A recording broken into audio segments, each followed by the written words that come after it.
Bolton, former Trump NSA John Bolton, one of his loudest critics, was raided on Friday.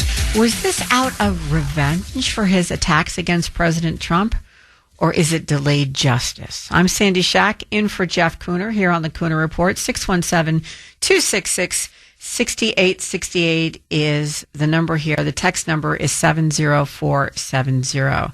The raids Friday morning were of a national security investigation and search of classified records. At least that is what the FBI sources are saying. It was part and parcel of a probe eyeing multiple instances of the use of classified documents in leaks to the news media. And the investigation actually began during the Biden administration, but it did not go that far before President Biden left office last January. Then the FBI on Friday apparently is continuing the investigation now. And so they raided his home, and then 10 FBI agents were also seen exiting his office on M Street with a bunch of big boxes Friday afternoon. Now, Bolton's supporters are calling this retribution, pure and simple. But the FBI says it's conducting court-authorized activity. That's in quotes, court-authorized activity. That means that a judge signed a search warrant for Bolton's residence in Bethesda and for his offices as well. About a half an hour, about 30 minutes, and this was happening during the show on Friday, so we were kind of watching it while we were discussing something else. But about a half hour after the raid started, John Bolton tweeted about Russia and its war on Ukraine. He wrote that Trump will continue pushing for meetings on the conflict because Trump wants a Nobel Peace Prize, but I don't see these talks making any progress. Okay, so while that's happening, while he's tweeting that, FBI Director Kash Patel tweeted, "No one is above the law at FBI, agents on mission." This is the same time that his agents were raiding the house. Then Attorney General Pam Bondi retweeted Patel's tweet, writing, "America's safety isn't negotiable. Justice will be pursued always." And then Patel's Deputy Director, Dan Bongino, in his own post on X wrote, "Public corruption will not be tolerated." Wow. What did we do before social media, by the way, so we can get all this stuff in real time as it's happening? I mean, it's quite amazing. According to the New York Post, Patel is the one, Kash Patel is the one who's ordered the investigation into John Bolton.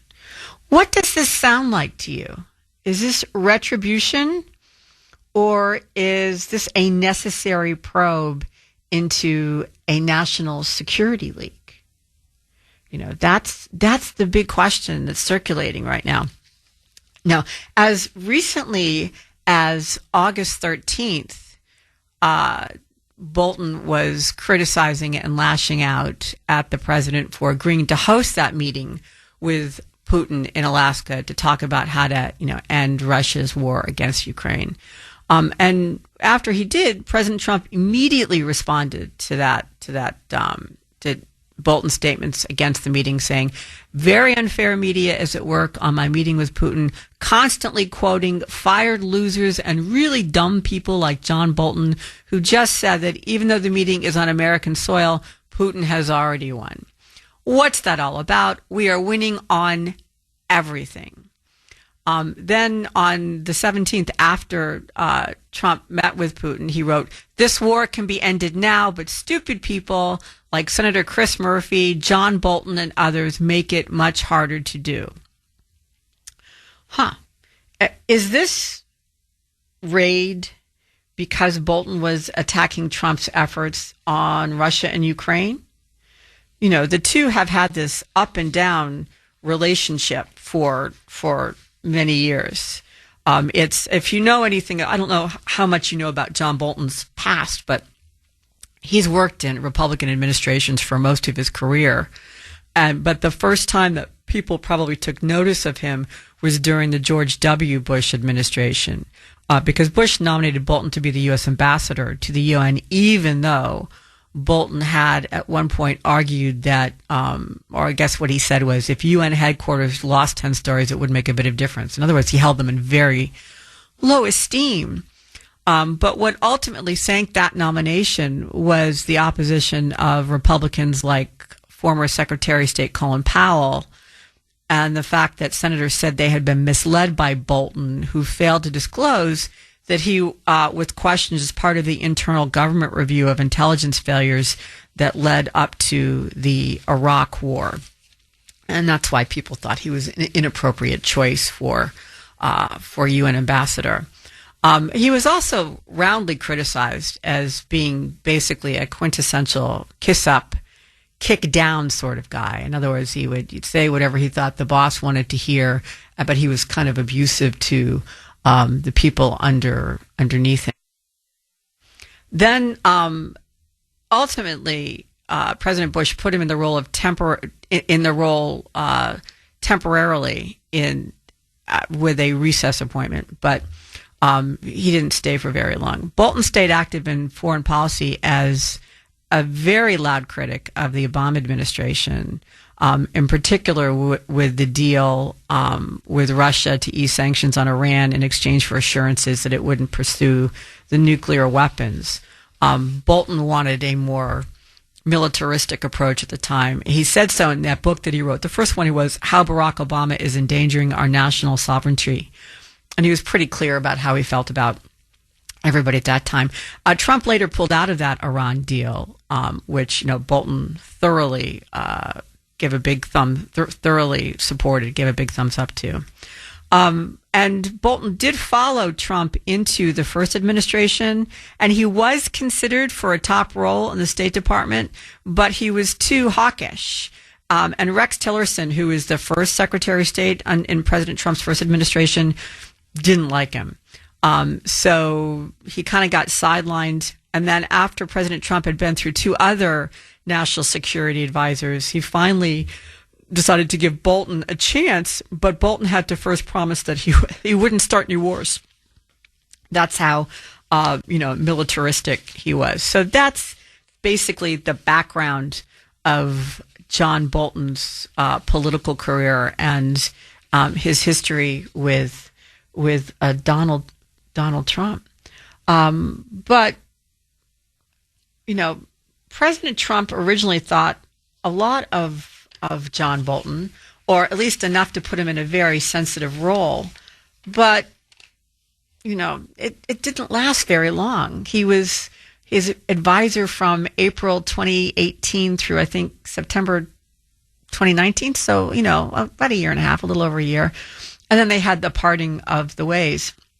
And this was announced by President Trump on Twitter on September 9th in 2019. He basically posted that he had fired John Bolton. He said, I informed John Bolton last night that his services are no longer needed at the White House. I disagreed strongly with many of his suggestions, as did others, and therefore I asked John for his resignation, which was given to me this morning. And so that's what President Trump posted. Bolton disagreed with that. And in his own tweet, he said he offered to resign the night before, and the president said they would talk about it tomorrow, but they never did. He just read the tweet that said that he was fired. And people said they had gotten into a big fight, which Bolton always denied, and I don't think Trump has ever actually even addressed. So I don't think I don't know if that happened or not, if the relationship got that contentious. The only thing that everyone in that White House could agree upon was that Trump and Bolton rarely saw eye to eye on the big global hotspots. The National Security Office held much more hawkish views than President Trump did on things like Iran, North Korea, Afghanistan, the big trouble spots. And when you're NSA and you don't agree on those things, I think there has to be a parting of the way. But the first Trump administration, Trump, does like people who disagree with him to a certain extent so he can hear the feedback. And he did like the fact that John Bolton's presence seemed to spook foreign leaders. They would see him coming into the room and they go, uh-oh, are we in trouble now? So that was one of the reasons why he kept him around. He was ticking off the right people, I guess, according to Trump. Don't forget Bolton was the subject of an alleged Iranian assassination attempt or plot during the Biden administration because of the work he'd done in the first Trump administration. But allegations from Bolton's 2020 memoir, in which he roasted Trump's leadership and accused the president of improperly using foreign policy, featured in the impeachments. It's one of the things that the Democrats hung their head on. And so that's where serious parting of the ways was going on. And now, in a book that he wrote, he is referring to documents and issues that appear to be covered by classified information. Where have we heard that before? I'm Sandy Shack, sitting in for Jeff Kuhner. John Bolton, basically an outspoken critic of the president he used to work for, had his home and office raided on Friday as part of an investigation into misuse of classified documents. His memoir that was published in 2020 was used as a source material for both attempts to impeach President Trump in his first term. Now, Bolton was not ultimately a witness at that trial, and he criticized the Democrats for too narrowly focusing on the proceedings on the proceedings on the Ukraine phone call rather than engaging in more wide-ranging process to uncover what Bolton viewed as Trump misdeeds, including Bolton's allegation that Trump had asked China for help winning the 2020 presidential election. There's never been any proof of any of that. But he wrote a work of fiction. He wrote his memoirs, and that's the book that the President Trump in his first term tried to block, but was ultimately published after a judge had to get involved in, I think it was spring of 2020.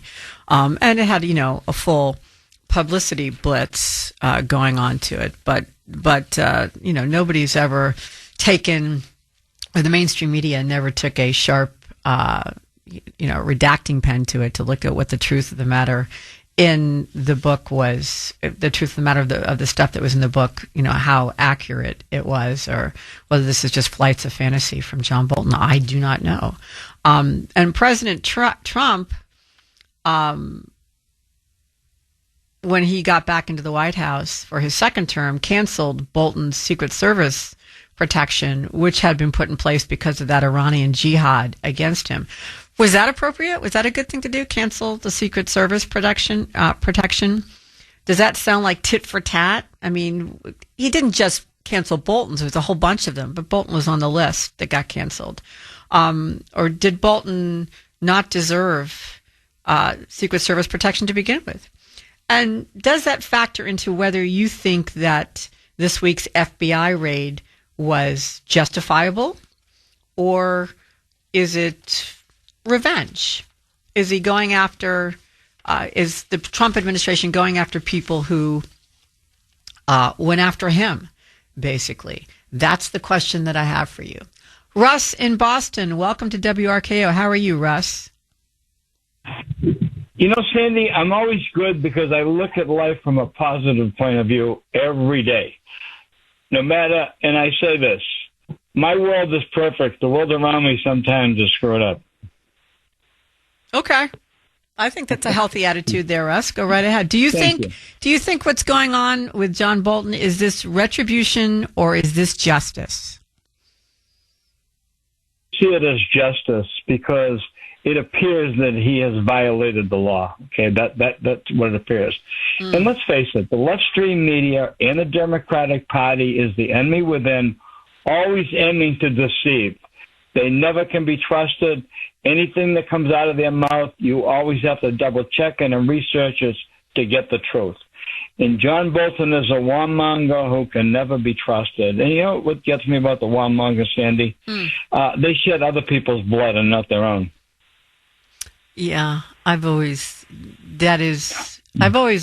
felt that way about warmongers too. It's like if they serve their country and they know what war is and they've actually done it themselves, I'll listen to them. I don't necessarily agree with them, but I'll listen to them. But those who haven't, really, I don't disagree with that at all. Making this question, Russ, about whether this is about justice or retribution is making it difficult, I think, is the fact that John Bolton is not exactly likable, or at least I don't find him likable.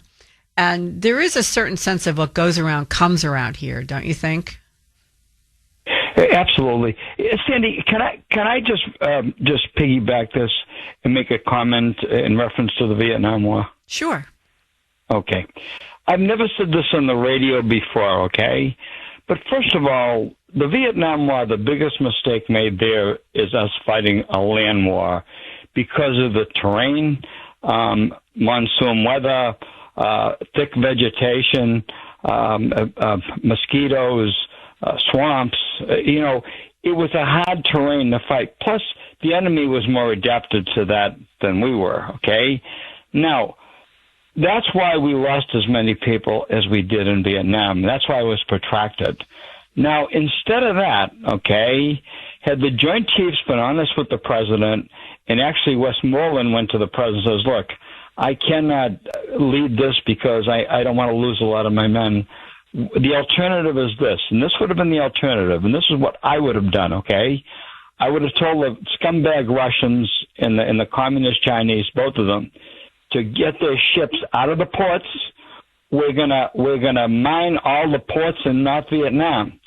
And I would have said to them, look, we're going to cut off your supply line, because remember one thing, no army can operate and sustain without a supply line. That's what's most important beyond the foot soldier. Now, the next thing I would have done is in a way I would have given them a warning with this, but not directly, okay? The next thing I would have done is I would have mined all their ports. In other words, I would have bombed every port, all the docks, everything else. The next thing I would have done is I would have filled up a bunch of oil tankers, okay, and south of the Chinese border, I would have created a massive forest fire for 20 miles south. And then after that, I would have poured all kinds of defoliants and everything else. And then I would tell the friggin' Chinese that this is a no-man's zone, and you move any troops or supplies, we're going to bomb the hell out of you. And let me tell you, the Vietnam War could have been won in 6 months. And I'll tell you one other thing with the scumbag media, the reporting, the false reporting of the Tet Offensive, the false reporting of Nixon bombing in Cambodia, okay? You want to know something, Sandy? We were victorious. And you know why we were victorious? We kept the communists at bay. Whether you served in country in Vietnam, whether you served in the theater of operation, or whether you served in Europe, we accomplished our mission, and that was to keep the communists at bay. And that's what was never reported from the scumbags in the media still today. And remember one thing, they make us out to be, druggies and baby killers and all sorts of nonsense, okay? And then they make heroes out of the ones who are against the war. Yeah. No, I think that's the way it used to be, Russ. I don't think they do that anymore.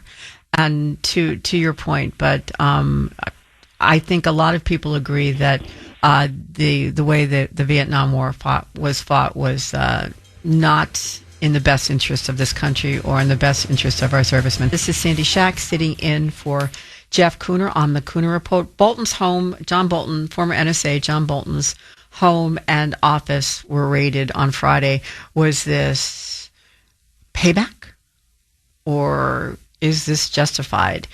In case you don't remember, just to remember exactly how big a bleep John Bolton has been to Donald Trump. 3 years ago, it was a very pompous John Bolton that went on all of the networks to celebrate the FBI raid on Mar-a-Lago. The FBI raided Mar-a-Lago in 2022 and seized, boxes of records from that estate. More than 3 dozen machine gun toting agents descended on Mar-a-Lago. And afterwards, a DOJ, a Biden DOJ, appointed a special counsel to investigate the documents that were stored in the Florida residence. Never mind, by the way, that President Biden also had documents stored in his garage next to his Corvette. But the court documents that have been looked into regarding the Mar-a-Lago raid revealed that the FBI had authorized the use of deadly force during that raid that was authorized by U.S. Attorney General Merrick Garland. And then FBI agents released staged photos of the classified documents that were laid out on the floor of Mar-a-Lago. And John Bolton, during the live on the air coverage of all of this, trashed President Trump on all of the networks. After, this is historical, unprecedented. Nobody ever raided a former president's home before. And this was John Bolton on CNN. Cut number 1, please, Mike. To speculate on motive, other than that, he liked cool things. He saw things so he wanted to take them, and he was pretty much able to take them, and not just on classified information matters, on all kinds of things that crossed his desk. Some days he liked to eat a lot of French fries. Some days he took classified documents. He wanted them. Why did he want them? Because he could get them. That was the snotty John Bolton doing basically a play-by-play for CNN regarding the raid on Mar-a-Lago. And then he took to Twitter about it. Now, the tweet that I find most interesting is that he tweeted out a clip of President Trump, who is at a rally in North Carolina this is 2016. And President Trump is on stage. He's saying, on political corruption, we're going to restore honor to our government. In my administration, I'm going to enforce all laws concerning the protection of classified information. No one will be above the law in regard to classified information. Period. And that's what President Trump said at his rally. And of course, he was elected in 2016. So Bolton tweeted out that clip. And underneath it, he wrote, I agree with President Trump, basically, that no one is above the law. The GOP should adopt a rule that no one under federal or state criminal indictment is eligible to be nominated for POTUS. It sets a very low bar that those aspiring to reach the highest office should have no trouble clearing. So basically, he's tweeting out left and right, no one is above the law, which kind of explains Kash Patel's tweet when the FBI raided hashtag, FBI agents at work, no one is above the law. That is why I'm assuming, I can't get in Kash Patel's head, but I think that is why he tweeted it. And I agree with John Bolton and Kash Patel and President Trump. No one is above the law. And on Friday, FBI agents demonstrated that. They were sent to Bolton's home because he sent, or allegedly sent, highly sensitive classified materials to family members from a private, unsecured email server while he was working at the White House during the first Trump administration. This was a dormant probe. This had gone silent under Biden. And why? My guess is because John Bolton was attacking Trump, and that's what was advantageous to the Biden administration. But it's been reopened. So now they're looking into Bolton's alleged use of the private email to send classified national security documents to his wife and daughter from his work desk before his dismissal by Trump in September of 2019. Now, this investigation began in 2020 when he used classified information to write the book, The Room Where It Happened. Now, it looks to me like if that's the timeline, that he was sending stuff to his wife and daughter to get stuff out of there so that he could use it for his memoir. Now, he hasn't been arrested or even charged with crimes yet. So, I have no idea what's going to happen with this, but I suspect that it's only a matter of time. Is John Bolton getting the investigation he deserves, or is this payback? Ben in Stoughton, welcome to WRKO. How are you, Ben? Ben?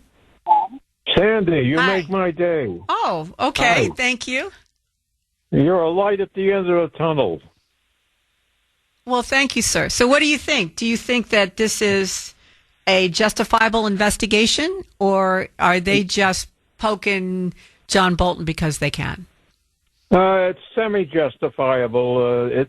Everybody's opening up everybody's skeleton in the closet. Everybody wants to have a medal.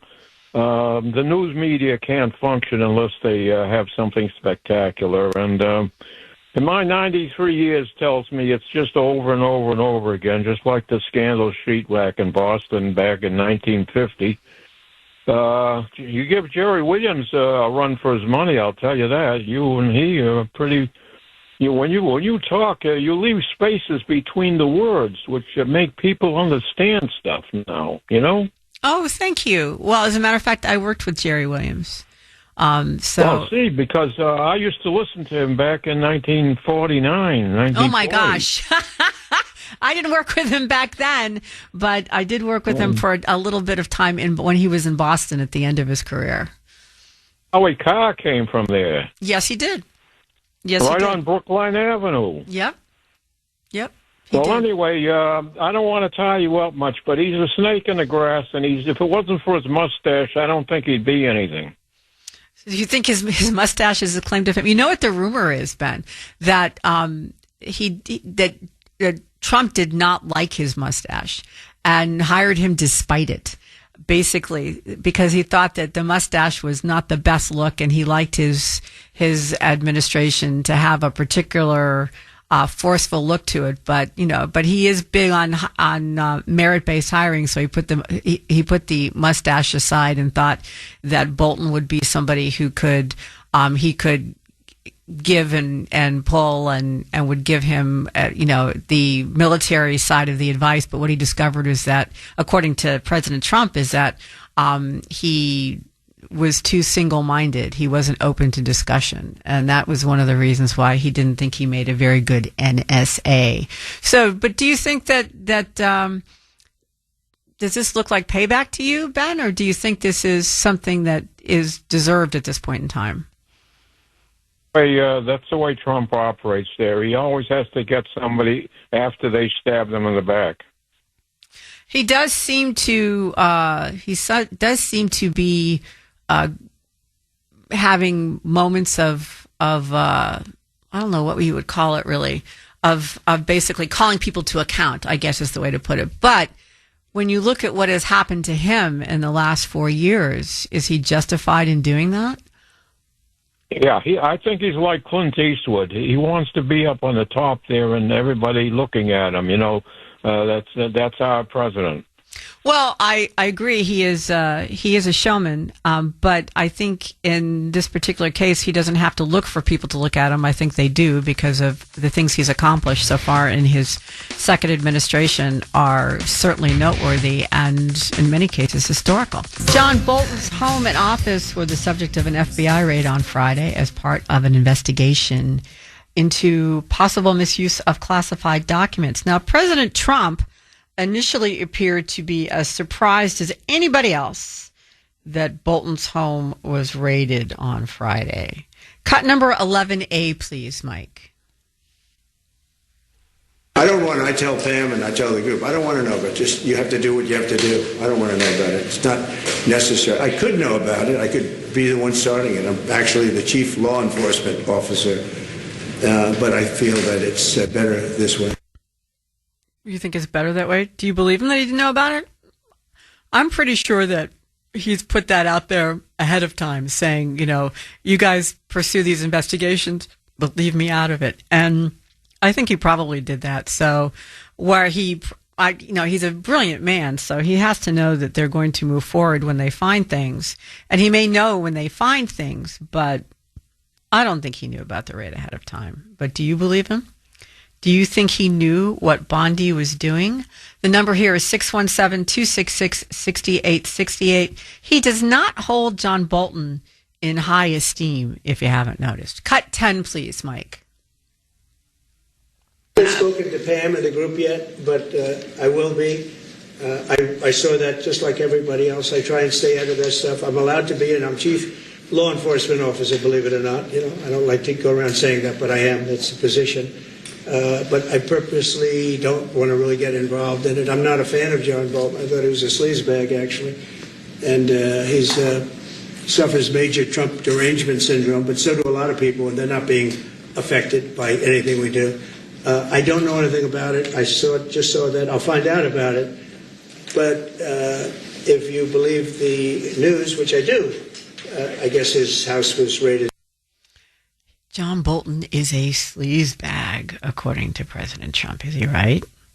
And given that that's how he holds, and let's be honest, President Trump is not afraid to insult people or call them pejorative names. He does it, all the time. He can do it with his friends, and he can do it next week with his enemies.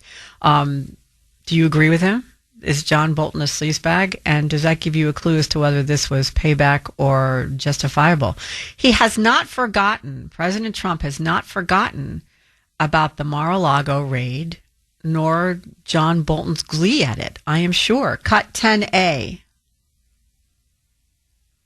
My house was raided also, called Mar-a-Lago. They went through everything they could, including my young son's room and my wife's area. They went through her drawers, as the expression goes. They went through everything you can imagine. And when she came back, she said, she's very neat, she's meticulous. And she looked and she said, whoa, this wasn't the way that she had it. So, so I know the feeling. It's not a good feeling. Thank you. Is that what this is all about? Is President Trump still livid about the Mar-a-Lago raid? Is that rage justified? I think it is, to be honest with you. I'd still be, in a rage over it. But is that the reason for the raid on Bolton's home? Or do you think this was a justifiable FBI operation that President Trump knew nothing about? Eddie in Chelsea, welcome to WRKO. How are you, Eddie? Good morning, Cindy. I think the raid was justified on the simple fact that John Bolton's security clearance was revoked by Chelsea Gabbard. Mm-hmm. Anybody with security clearance, once revoked, no matter what you have, whether it's a post-it note that you had written down at a meeting, all those things need to be returned. And I don't believe John Bolton ever did that. So in that sense, we can say that it's completely justifiable. And now I'm learning that there was an investigation that began under Biden that was stopped. Makes it even more clear that Bolton, you have done something, and they're about to find out what is it that he did. So you think there are two issues then. One is that he initially sent out classified information to his wife and his daughter while he was still in the White House, just before he was fired. And two, that he should not have done. That's a misuse of classified information. And two, he didn't return anything he had after his clearance was revoked by Tulsi Gabbard. Correct. And those two circumstances are enough to get any judge, whether that judge is biased or not, that judge could not turn away from approving those raids. And they didn't. They issued the warrant for the raids and so forth. Interesting. I don't disagree with you, Eddie. I had not thought of the second one. I had not thought of when his security clearance was revoked. I think that's brilliant, because I do believe that if he did what they said in the first case, that on a private email server, he was obviously using his wife and daughter as conduits to get emails out. And because it was his wife and daughter, he trusted them, one. And two, nobody would think it's unusual to see emails going to his wife and daughter from the White House.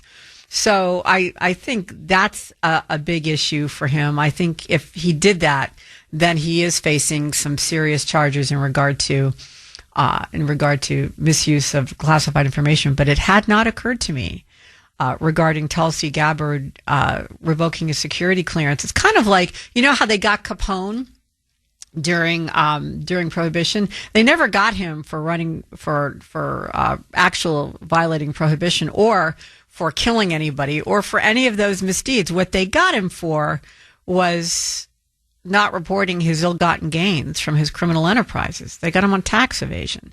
That's actually one of the first cases you learn in law school if you're taking taxation about, is the fact that if you are a criminal, it is illegal to not declare your illegally gotten gains. It's a very strange case. But it worked, and it certainly worked for them to get Capone, and that's kind of the same rationale that you're mentioning now, Eddie, is that, you know, he may have taken these documents illegally and had them illegally to begin with, but then he broke the law a second time when he didn't send them back. I think that's genius, Eddie. All right, Candy. Thank you. Thank you, sir, for the call. I appreciate it very much. That's a very well thought out case against John Bolton. What do you think? Do you think that the raid against John Bolton was inspired by revenge, retribution, or do you believe that John Bolton has broken the law and deserves, at the minimal, an investigation into his actions and that FBI raid? Mark from Medford, welcome to WRKO. How are you, Mark? Good morning, Sandy. So the first thing I want to say is that look what they did to Trump the last 8 years, if not more. Okay, so I'm gonna say that it's retribution and it's justifiable. Okay, but you can't tell me for a minute that they're all, you know, BS and everybody acting all surprised. Oh, I can't believe they raided John Bolton's house. Listen, did they not see this coming? You can't tell me for a minute that anyone in the last 8 years that was involved in trying to take Trump down, illegally, I might add, is not sitting in their home right now with the blinds shut and peeking out the blinds every half hour to see if there's blue lights flashing outside their house. Am I right or am I wrong? Oh, I think there are a lot of people who are very nervous, Mark, who are very concerned, who thought that there would never be any moment in time where they would be accountable, and are now very worried. I don't think you're wrong at all. Mark? Oh, I'm here. I'm sorry. I'm sorry. I thought you were going to... No. I was waiting for you to reply. My apologies, Mark. Well, I mean, you have to really think that they do see this coming. I mean, after what they did to him for 8 years, I mean, if it was you, wouldn't you think, oh, crap, I'm next? Well, yeah, and they said that, remember, during the campaign, one of Kamala Harris's supporters, one of the platforms that she ran on, or one of the prongs of the platform she ran on, was, you better vote for me because, you know, he's going to go after the Democrats if you don't, after what we've done to him, although she didn't put it that way. But that's basically, the Democrats were putting out there, you know, he's going to be revengeful. Well, why would he be revengeful if what happened to him was justifiable? If it wasn't, then you got to worry. So they were kind of shooting themselves in the foot at that point in time. And he's like, I don't, you know, and to be honest with you, I don't know if this is vengeance or not. Maybe we need to make that the poll question, Mark. So why don't we do that? So this is going to be the Kuhner Country poll question that's brought to us by Mario's Quality Roofing, Siding, and Windows. And you can take it on X at the Kuhner Report or at WRKO/Kuhner. And it's going to be, was the raid on John Bolton's home and office A, retribution, B, justified, C, both? Was it both? Because I think you put your finger on it, Mark. I tend to believe that it's both. I think it's justified considering what he has done in regard to classified documents. If that's true, if he did email them out, then to his wife and daughter just before he was and he knew he was getting canned, then yeah, there's a misuse of classified documents there. And some of those documents did show up in his memoirs. So he was doing what Joe Biden did, taking documents in order to write a book. And then I think our Eddie and Chelsea had a very good point about, once his security clearance, even if he could make an argument that he could have those documents, once the security clearance was revoked, he had to give them back, and he didn't. So in the poll question, so I'm assuming you're going to vote both, Mark? Oh, definitely both, 1,000%. And I'm going to tell you one more thing, Sandy, before I go. Mm-hmm. And I don't think I'm going out on a limb here. I'm going to say be prepared, because I think there's going to be a lot more raids. Mm. Well, it's going to be entertaining television, depending on which side of the aisle you sit on, Mark. So I don't think you're wrong. Thank you so much for the call. I appreciate it very much. When a caller drops off, it means a line is opened up for you. The number is 617-266-6868, 617-266-6868. Vice President Vance was on Meet the Press this weekend, and he says that the FBI investigation into John Bolton is bigger than just the misuse of classified documents. Cut number 7, please, Mike. Is this about classified documents? Well, again, I'll let the FBI speak to that. Classified documents are certainly part of it, but I think that there's a broad concern about Ambassador Bolton. They're going to look into it. And like I said, if there's no crime here, we're not going to prosecute it. If there is a crime here, of course, Ambassador Bolton will get his day in court. That's how it should be. But again, our focus here is on, did he break the law? Did he commit crimes against the American people? If so, then he deserves to be prosecuted. Well, I agree. If he committed crimes against the American people, he does deserve to be prosecuted. But it's his term, broader concerns, that makes me think. Broader concerns, is misuse of classified documents just the tip of the iceberg? Is it just the beginning of something bigger? What do you think? In which case, does this look more and more like justifiable raid as opposed to retribution? What J.D. Vance said sounds fair and reasonable. He also was denied straight out that this was retribution. Cut number 20, please, Mike. But a lot of people have already looked at this and said, this looks a lot like retribution. Is this retribution? Well, who has said it looks a lot like retribution, Kristen? A lot of people who tried to throw Donald Trump in prison for completely fake charges that were later thrown out by multiple different courts. I suspect that if the media and the American people let this case actually unfold, if they let the investigation unfold as it's currently doing, they're going to find out that what we're doing is being very deliberate and being very driven by the national interest and by the law here, and that's as it should be. Not retribution, driven by the law. Does that sound rational and reasonable to you? And do you think, given what our poll question is, that this could be retribution and justified at the same time? Meaning they found something they needed to prosecute, the misuse of classified documents. The Democrats are the ones screaming about that. And then it just happens to be a little bit of payback for his glee over Mar-a-Lago, along with some of the other things that he's been doing since he left office. Could it be all three? Could it be retribution, justification?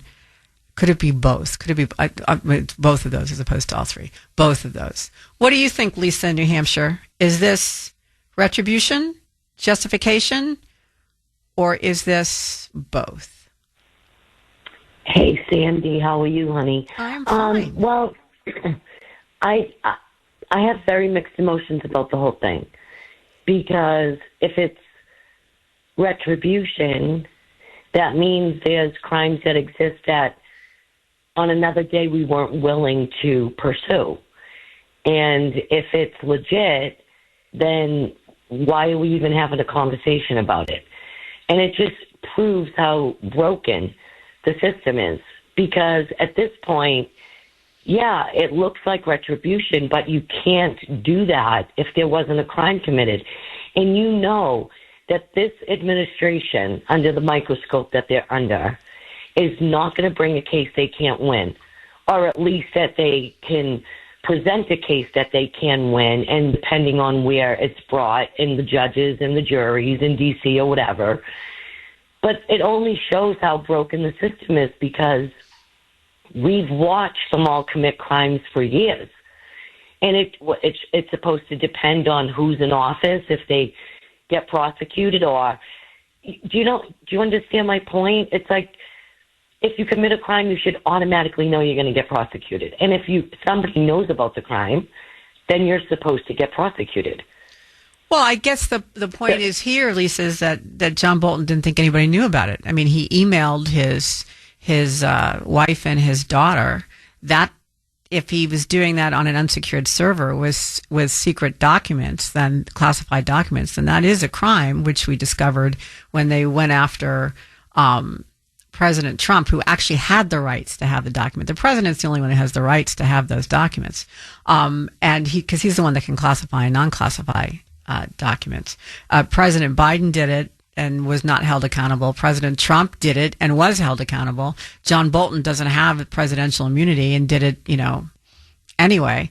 That's what it looks like now. Now, this investigation is going to tell us he hasn't been charged with anything. So right now it's just an investigation. So I think when we say retribution, we're looking to see is just the investigation, retribution, not charges, but the investigation.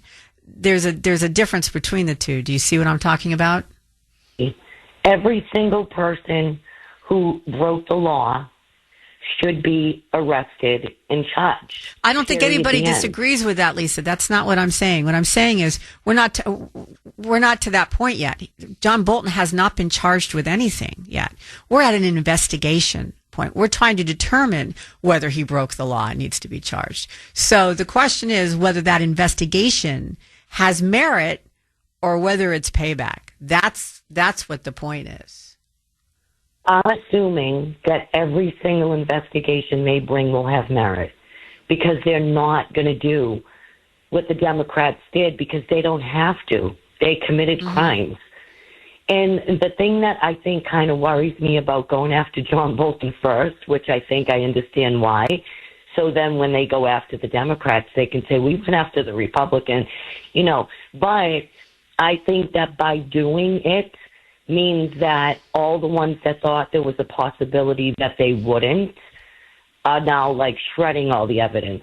So I don't know. I was always fantasizing about my Godfather scene where they went after all the bad ones at the same time, not to give them a heads up. That famous scene where they all get shot simultaneously, basically, as the Godfather heads off to Nevada. Exactly. And I've been fantasizing about that for years, that they go after every one of them with cameras there, just like they did to Roger Stone, and none of them have a chance to give the other a heads up. That's the way I would have done it.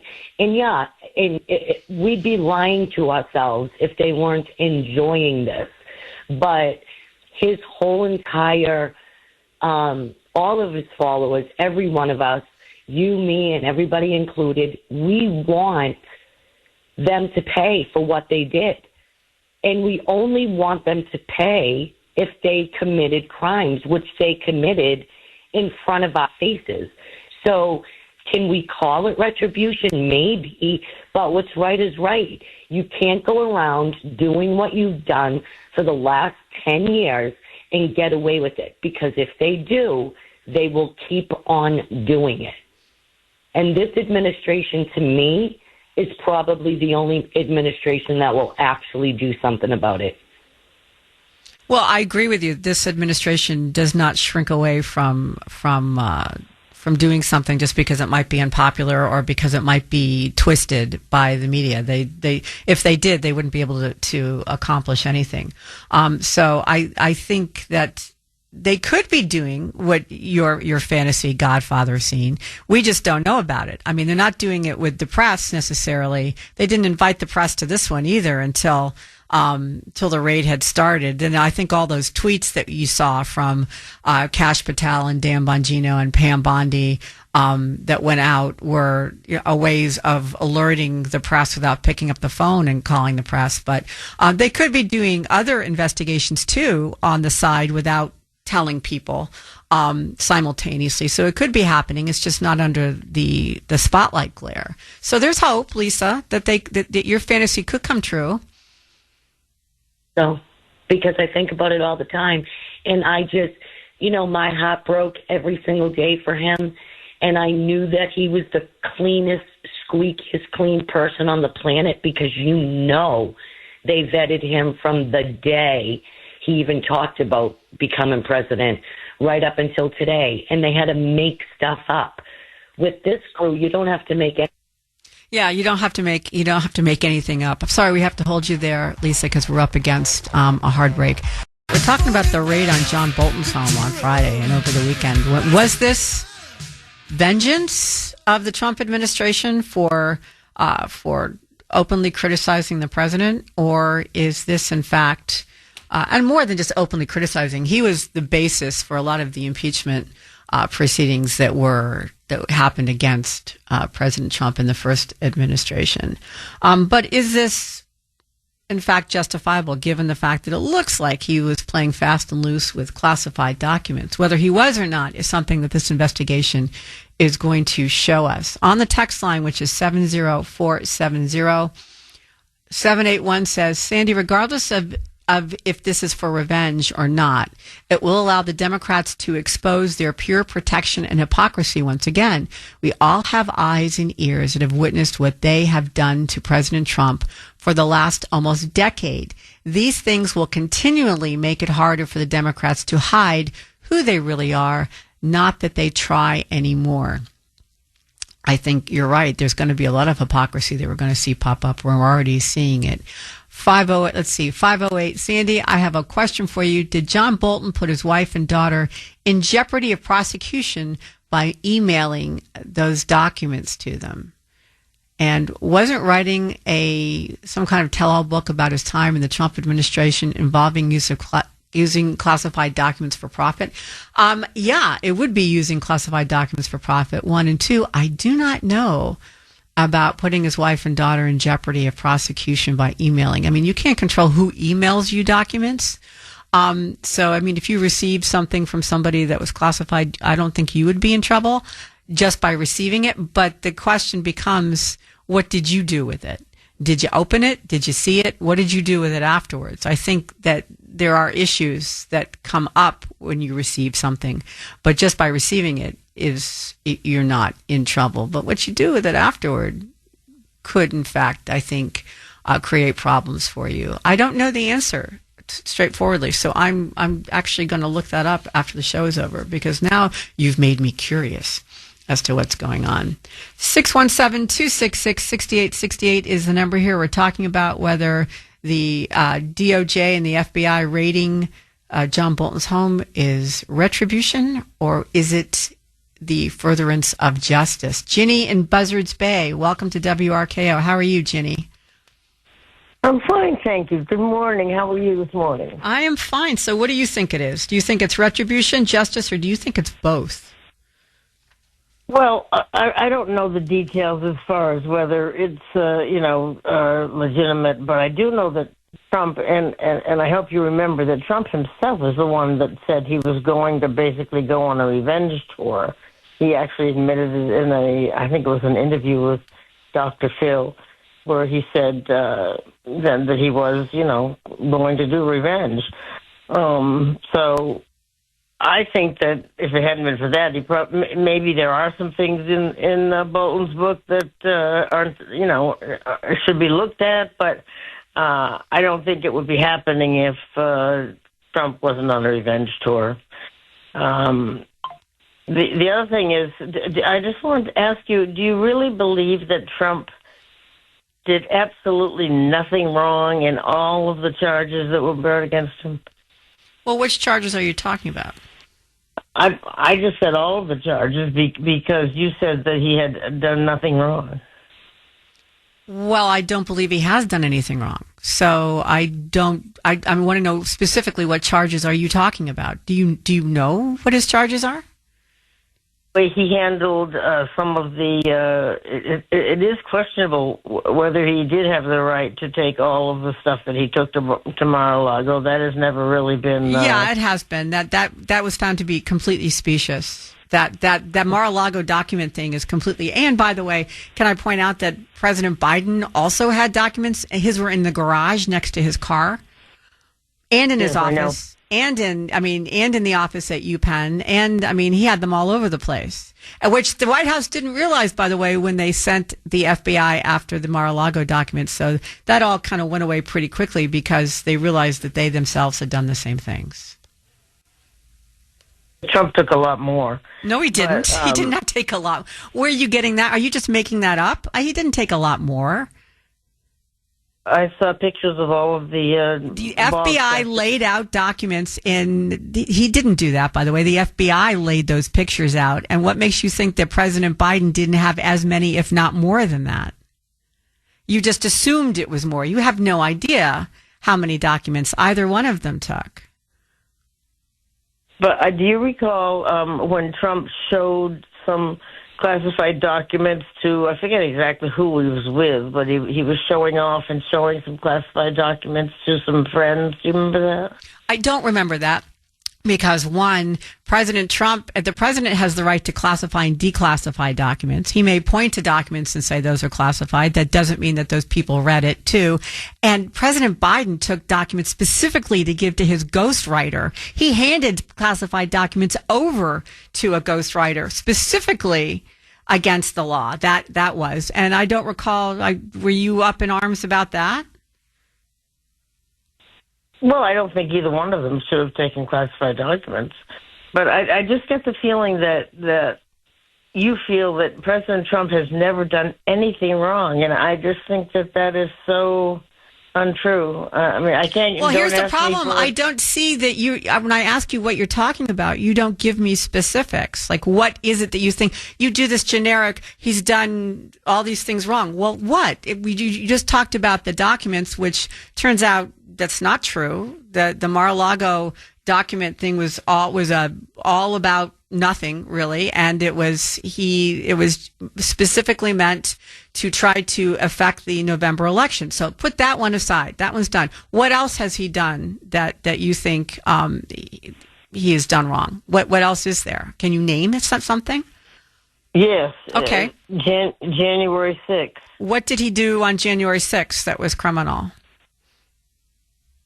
Well, I don't know whether we would call it criminal, but do you feel he encouraged them to come to do you remember hearing "Let's walk patriotically and peacefully" down to the Capitol?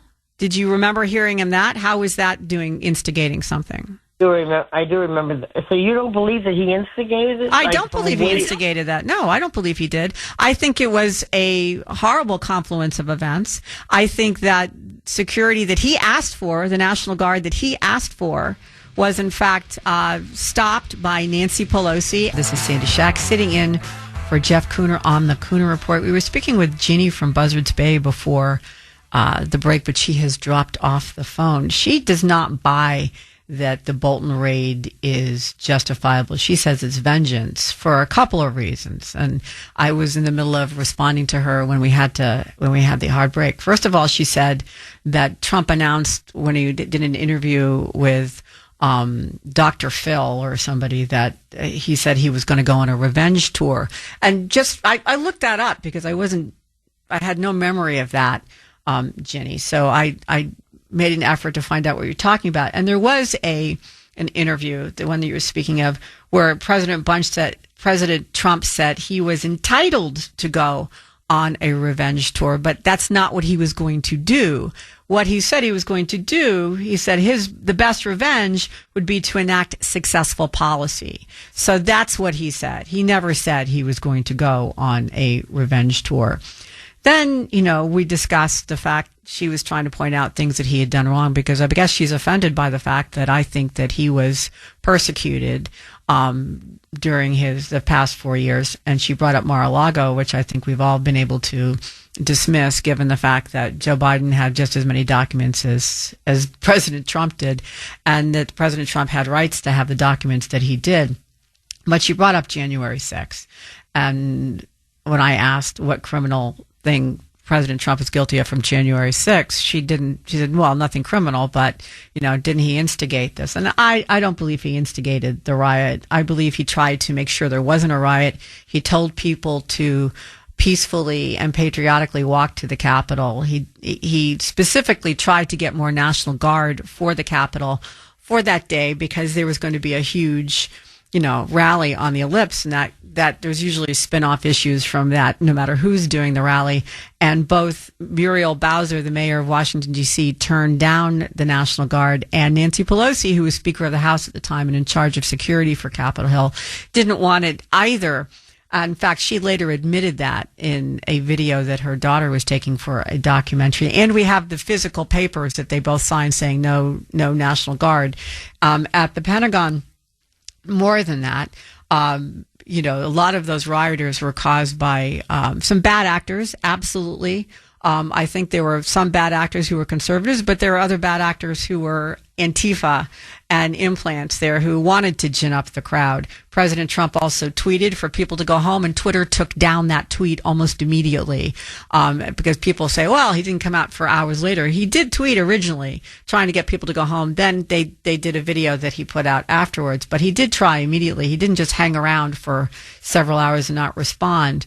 Then let's not forget that he was impeached for January 6th. Or they tried to impeach him. They had impeachment proceedings, but a lot of the testimony against him was discredited, and he was not impeached. He was acquitted of those impeachment charges. So no, I don't think you can point to January 6th either. So it's, this is, I think Ginny is one of those people who is a victim of mainstream media and of the DNC memos that went out to tell people to make Trump the big bad orange man. I think that's what she is. She's a victim of the Democratic playbook. And when you sit down and actually go through things that have happened, specific things that have happened, and you look at them more closely, things are not exactly as they were portrayed at the time. Also, people's memories can be a little fuzzy, as was Ginny's in regard to the revenge tour interview that Donald Trump took. But what it comes down to is, for today's show's purpose, is, do you think that the raid against John Bolton, his house and his home, looking for evidence of misuse of classified documents, is motivated by justice, or do you think it's motivated by vengeance, retribution? Not everybody buys that it's justice. Besides Ginny in Buzzards Bay, there's also former Defense Secretary Leon Panetta, who on Friday was on CNN saying that there was some targeting going on there with the FBI raid at the home of John Bolton. And Aaron Burnett, who is the host, basically cut to the bottom line and said, do you believe that the raids are political payback? And this was Panetta's response. Cut 22, please, Mike. I guess let's just cut to the bottom line on what's happened here. Do you believe that the raids on John Bolton's home and his office are political payback? Well, look, we don't know all the facts here because we don't know what the Justice Department said to a magistrate judge in order to get a warrant. But when you stand back and you look at the criticism that John Bolton has made, and you look at the president and how sensitive he is about having those criticisms, particularly from somebody who was in his administration, it's pretty hard not to come to the conclusion that there's some targeting here going on. Some targeting going on. Does he have a point? Is this sound like targeting to you, what's happening? Or do you think that's just more CNN anti-Trump, crapola that's going out there? Are they just orange man bad? Everything that this administration does is bad, and it has to be going against the Democrats. What do you think? Is it justifiable or is it retribution? Let's talk to David in Brookline. David, welcome to WRKO. How are you, sir? Good morning, Sandy. How are you? I am fine. So what do you think? Is this vengeance or justice? Well, I think it's justice, but I think we deserve vengeance. I don't think that's a bad thing, because if you don't go after these people who apparently or obviously did all these things for years, then it'll just happen again eventually. It's kind of like you have weeds in the garden. If you pull them out, but you don't pull them out by the roots, they grow back. Sandy, I was calling, if I could, to address Ginny in Buzzards Bay, and about a minute ago you summed it up really well, kind of what I was going to say. But I would just add this. In my opinion, or from what we heard, the FBI staged it like a production, laying those documents out in such a way to almost create an image and a narrative that they had been doing for years. So just to perpetuate that President Trump was somehow, doing something dishonest with those documents, or a national security threat, everything that they had tried to do. And if I'm not mistaken, Joe Biden, the documents he took, he had no right to them. He wasn't the president.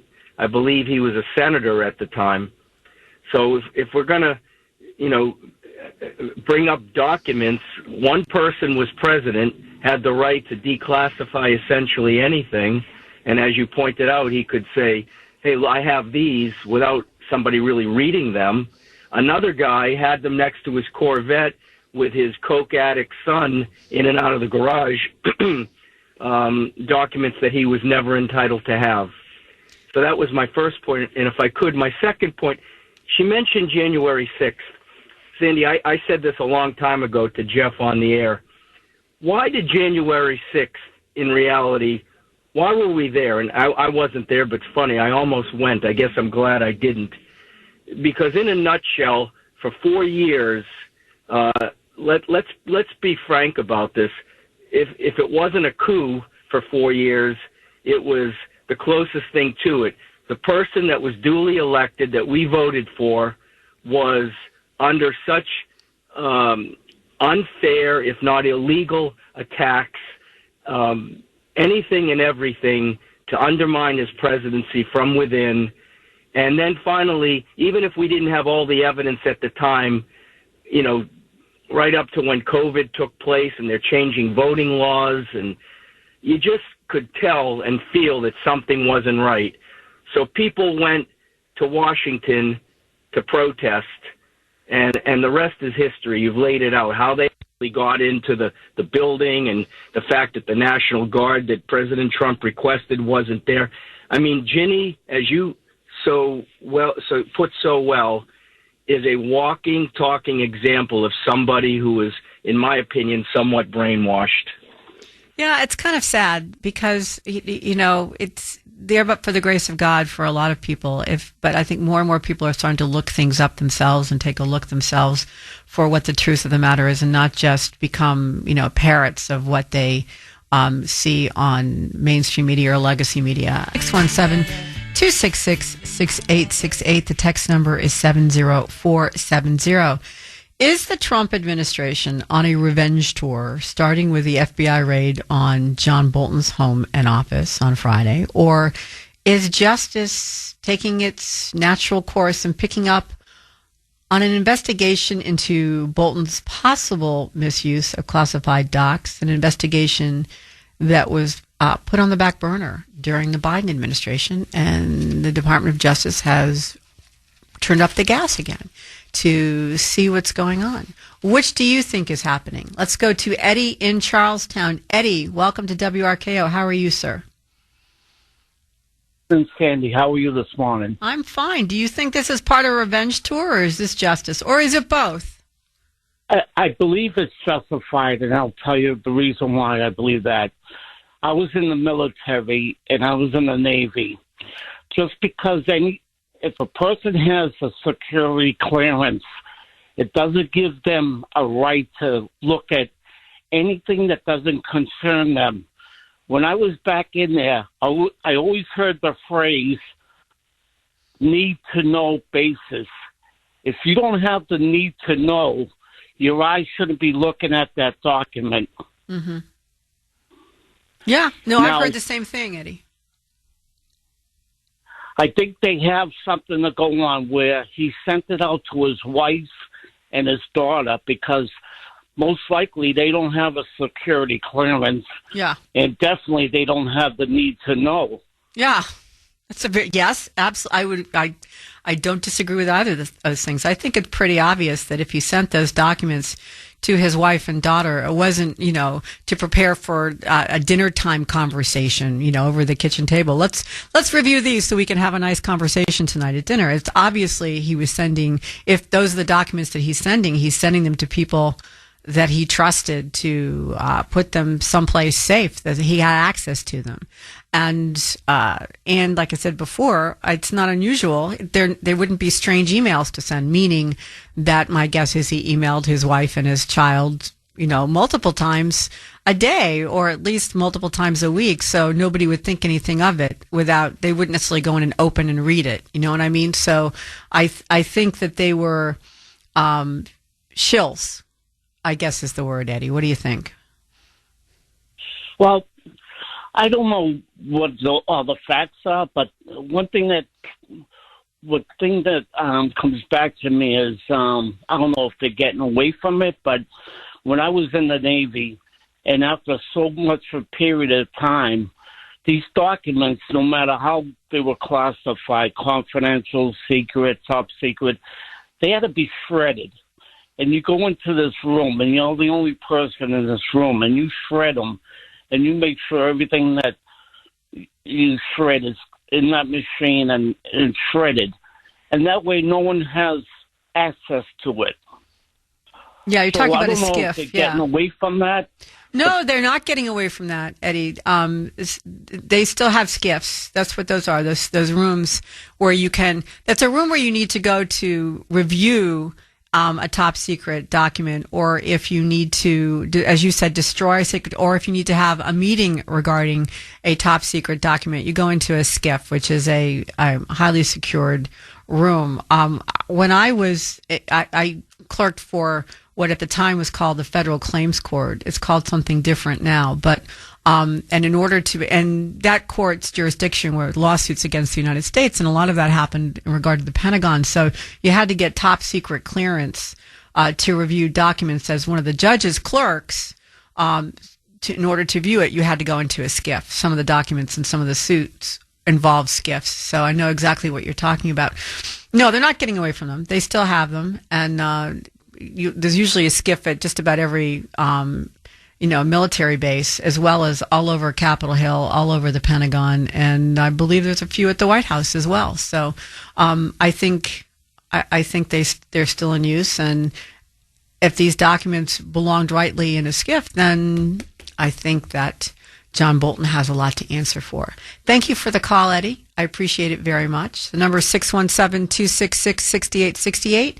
When a caller drops off, that means a line has opened up for you. Let's go to Tim in South Carolina. Tim, welcome to WRKO. How are you, sir? Hi, Sandy. Good morning. Thanks for having me again. I just wanted to point out that, you get a caller like that who is just completely out of touch and really quite ignorant. You're talking about Jeannie from Buzzards Bay? Yes. Yeah. Yes. She doesn't know that there are videos, there are a lot of them out there, of people dressed up as MAGA getting out of trucks, okay? She doesn't know that the Capitol Police were spraying shooting the smoke, I don't know what the technical term is. Yes, to steer the crowd into a frenzy. Yeah. Because when you do that to a crowd of people, it creates a panic. It creates a really stressful situation for a large group of people. And then the media, while that's going on, they have the cameras right on these, if you will, panicking group, and it makes it look like to the viewer on the television, which is a whole other thing here. But the point is you have people like her. They saw it on their television, so it happened. He's guilty.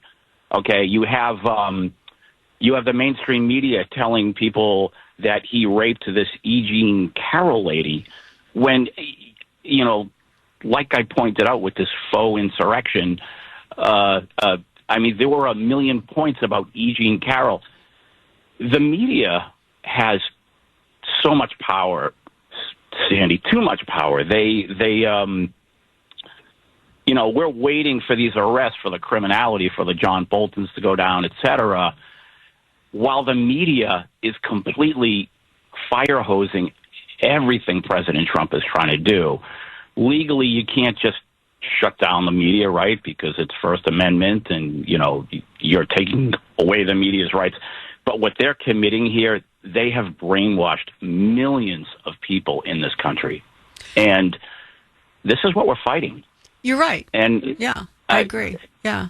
I think that's very true.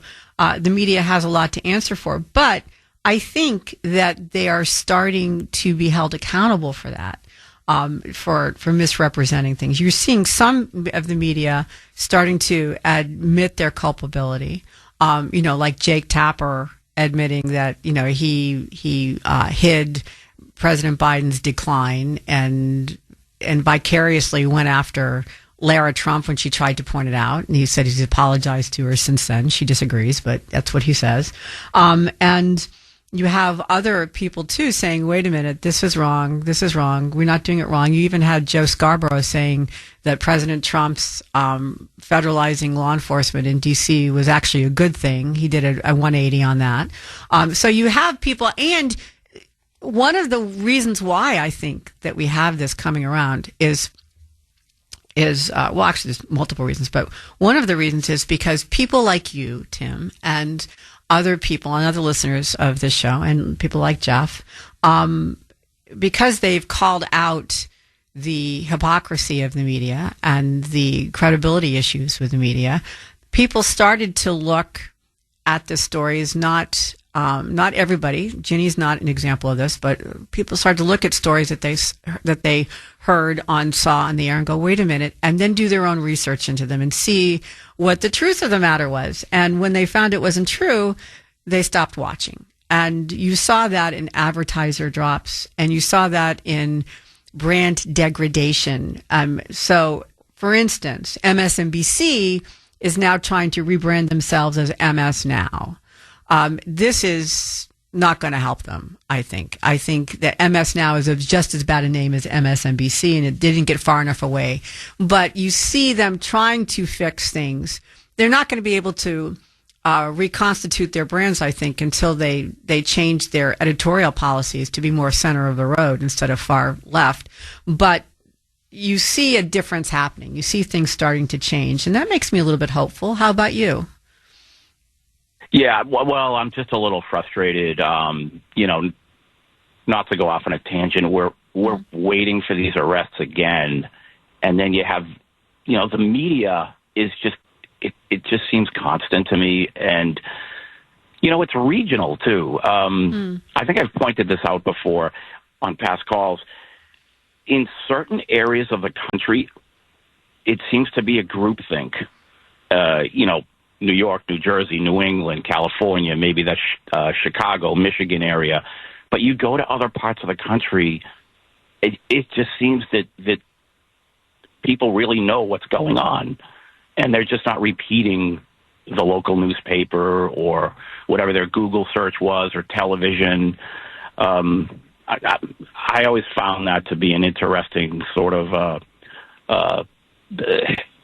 subject where areas of the country, the groupthink is similar.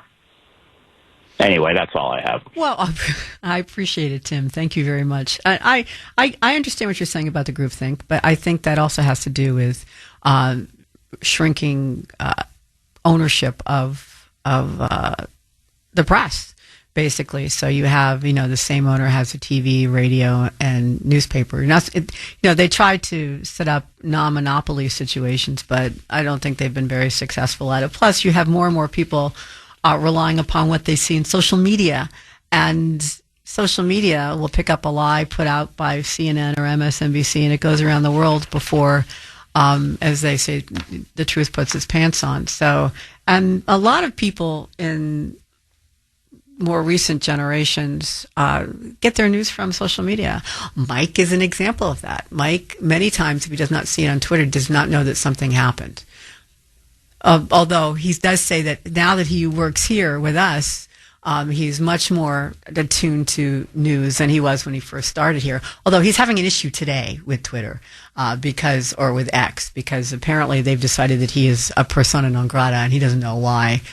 So Mike has been locked off of X and is spending any downtime he has in the control room trying to figure out what the hell they have against him. My guess is it's just because you work for Jeff Kuhner. I'm pretty sure that's what it is. But we'll find out and we'll let everybody know. Thank you for the call, Tim. I appreciate it. 617-266-6868 is the number here. So the question is, and you said an interesting thing, Tim. You said we're waiting for the arrests. I am okay waiting for arrests because for me, I want to make sure that any investigation into whatever's happening is utterly thorough.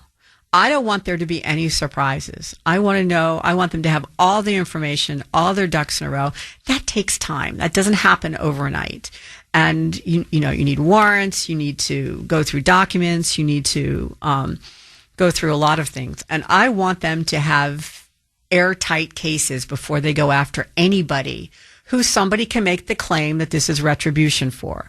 I think you need to make sure it is airtight before you go after those people so that you can absolutely avoid the claim of retribution, revenge. And I think that's what has to happen here. So far, it looks like, from the little we know, that John Bolton is in real trouble.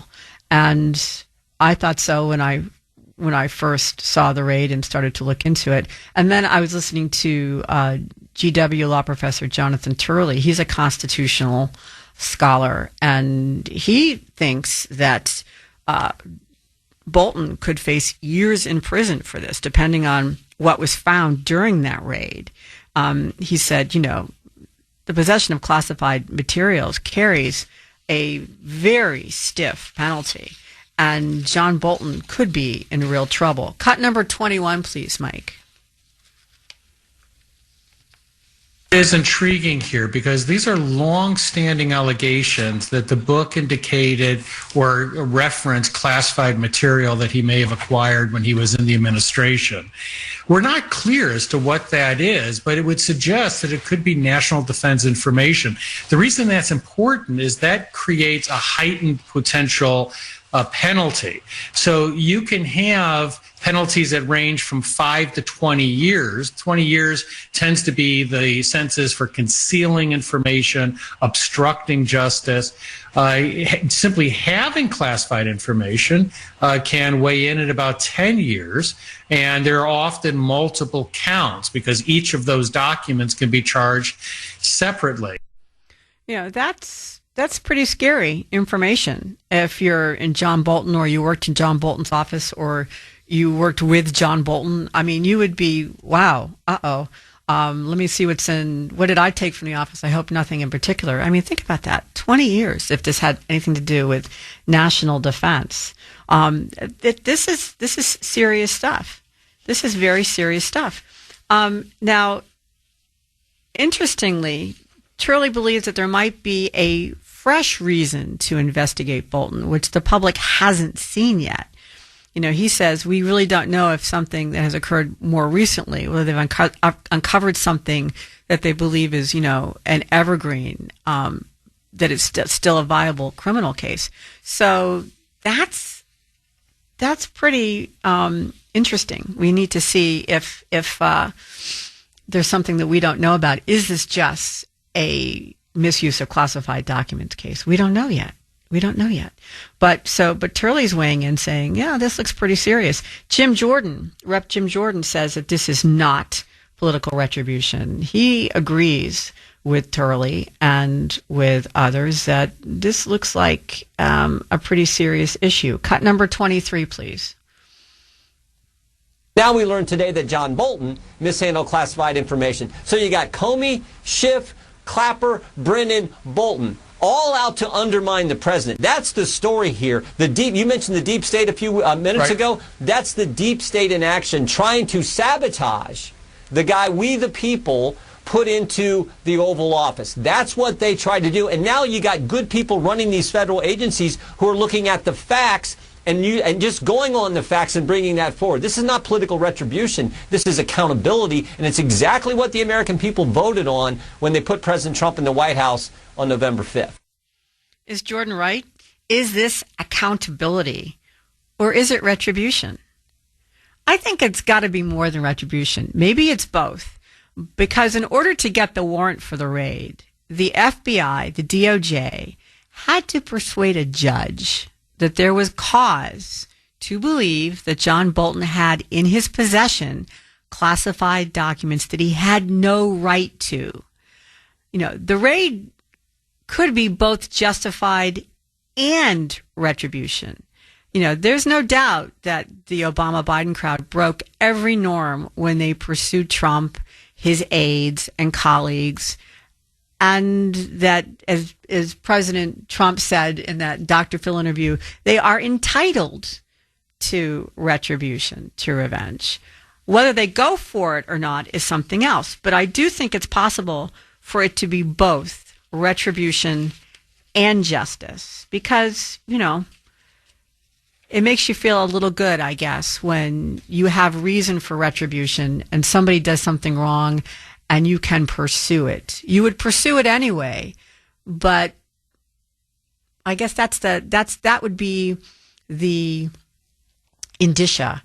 Could you pursue it anyway? If it's specious, if you couldn't pursue it anyway, then it's purely vengeful. And that is really, really, really, really bad. If, in fact, there is some reason beyond vengeance, if there really is a law breaking going on, then it's justifiable. And then just because it's also retribution, does that make it a bad thing? Can it be both? Is it okay to be both? 617-266-6868. Let's go to Pat in New Hampshire. Pat, welcome to WRKO. How are you, Pat? Good. How are you, Sandy? I am fine, thank you. Great show. I don't think it's retribution. My only question is that I don't understand why they're going after him when they have people like Comey that lied to Congress. So, I mean, you know, Bolton's a big sleaze. He's not actually the big cheese. So, and I understand you don't have to, you do have to have lots of research and documentation, but I think the frustration for me and like most conservatives is it just takes so long. I mean, it's not retribution. It's just following the law and the facts. And I mean, there is enough, as far as I'm concerned, for Comey. I don't understand why Congress can't do something because he lied to Congress. Yeah. I think the frustration is we're just so, people are patient, but after, so many years, you just, come on. I mean, you either got to change the laws and make them more efficient, or, just speed it up because, Trump will be out of office and we'll still be talking about Bolton. Well, hopefully, please, that's not going to happen. But picture, this is what I'm thinking when you say, why Bolton? Why not somebody else first? And this is just guesswork on my part. But if I were going into the DOJ, Trump's sworn in, Kash Patel comes in as head of the FBI with Bongino and Bondi and everybody's in. The first thing I think you would probably do is take a look at the existing investigations on the books at the DOJ and just see where are they, what needs to go forward, what needs help, what's happening with them. You want to take stock of what you've already got going on. This investigation was already going on. This had started during the Biden administration, and then they put it aside. if it were just me and my opinion, I have no idea why they put it aside. None whatsoever. But if I had to make a guess, just from my own personal observations, it would be that they put it aside because Bolton was attacking Trump and that suited their purpose. So they weren't going to go after Bolton.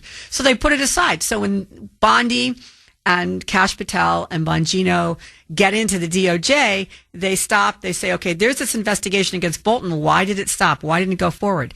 And then they take a look and say, there is no good reason. So, okay, let's finish it. And that's why you see movement on that investigation, because it had already begun.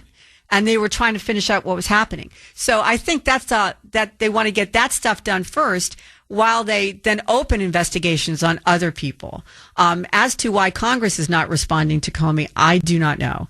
My guess is that, again, this is Capitol Hill. Things work slowly. My guess is there are things in the works that we just don't know about yet. But I'm thinking that that's why Bolton came up first. What do you think, Pat?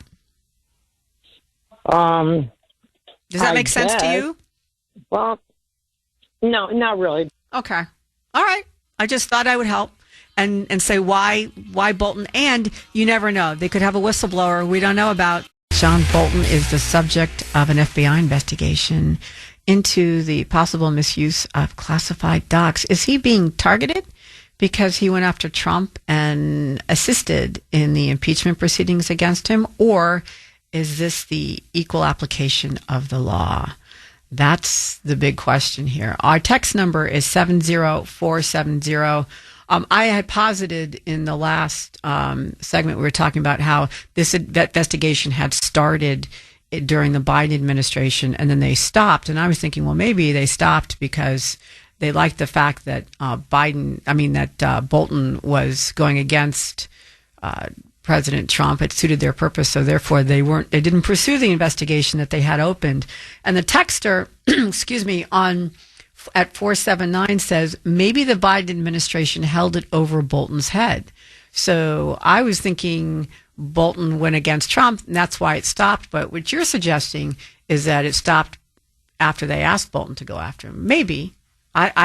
Nobody knows but John Bolton, to be honest with you, for sure, what happened there. But we do know that it was started and then stopped under Biden, and this current DOJ has picked it up. And the question is he being targeted, or is this the equal application of the law? CJ in Boston, welcome to WRKO. What do you think it is? Hey, good morning, Sandy. Oh, what I think it is he was definitely targeted a few years ago by a Washington judge named Royce Lambert. The room where it happened recounts. Who are you talking about, CJ? Well, I'm talking about the judge. No, CJ, you said he was targeted. Who are you talking about? He was targeted by the. No, CJ, who is he? He is who? Who are you talking about? Bolton was definitely targeted, but not by Trump. That's what I'm asking. All you said was he. I was trying to figure out who you were talking about. That's all. Sorry about that. He was not targeted by Donald Trump or the Trump administration. He was targeted by that federal D.C. judge, Royce Lambert. Okay. Where Lambert reviewed the book that he wrote, and here's what Lambert said. He reviewed the private passages in the government alleged contained classified information convinced him that Bolton has, and I quote, has gambled with the national security of the United States and has exposed his country to harm in himself, to civil and potentially criminal liability. That was said by a federal judge long before this investigation began. So where is the mainstream media on this?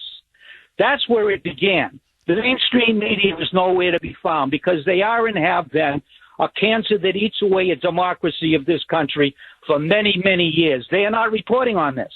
It was initiated by the judge. The judge said this, and that's why this Trump administration is investigating this. But, you know, I have a dream here. I have a dream. I have a dream that Bolton goes to jail. I have a dream that every illegal in this country gets deported. I have a dream that these Democrats who say no one is above the law except for them get prosecuted when they violate the law. I want to see a patriotic cleansing of the United States of America, Sandy. I want to see these people who are committing these illegal acts go to jail. I want to see Leticia James. I want to see Barr.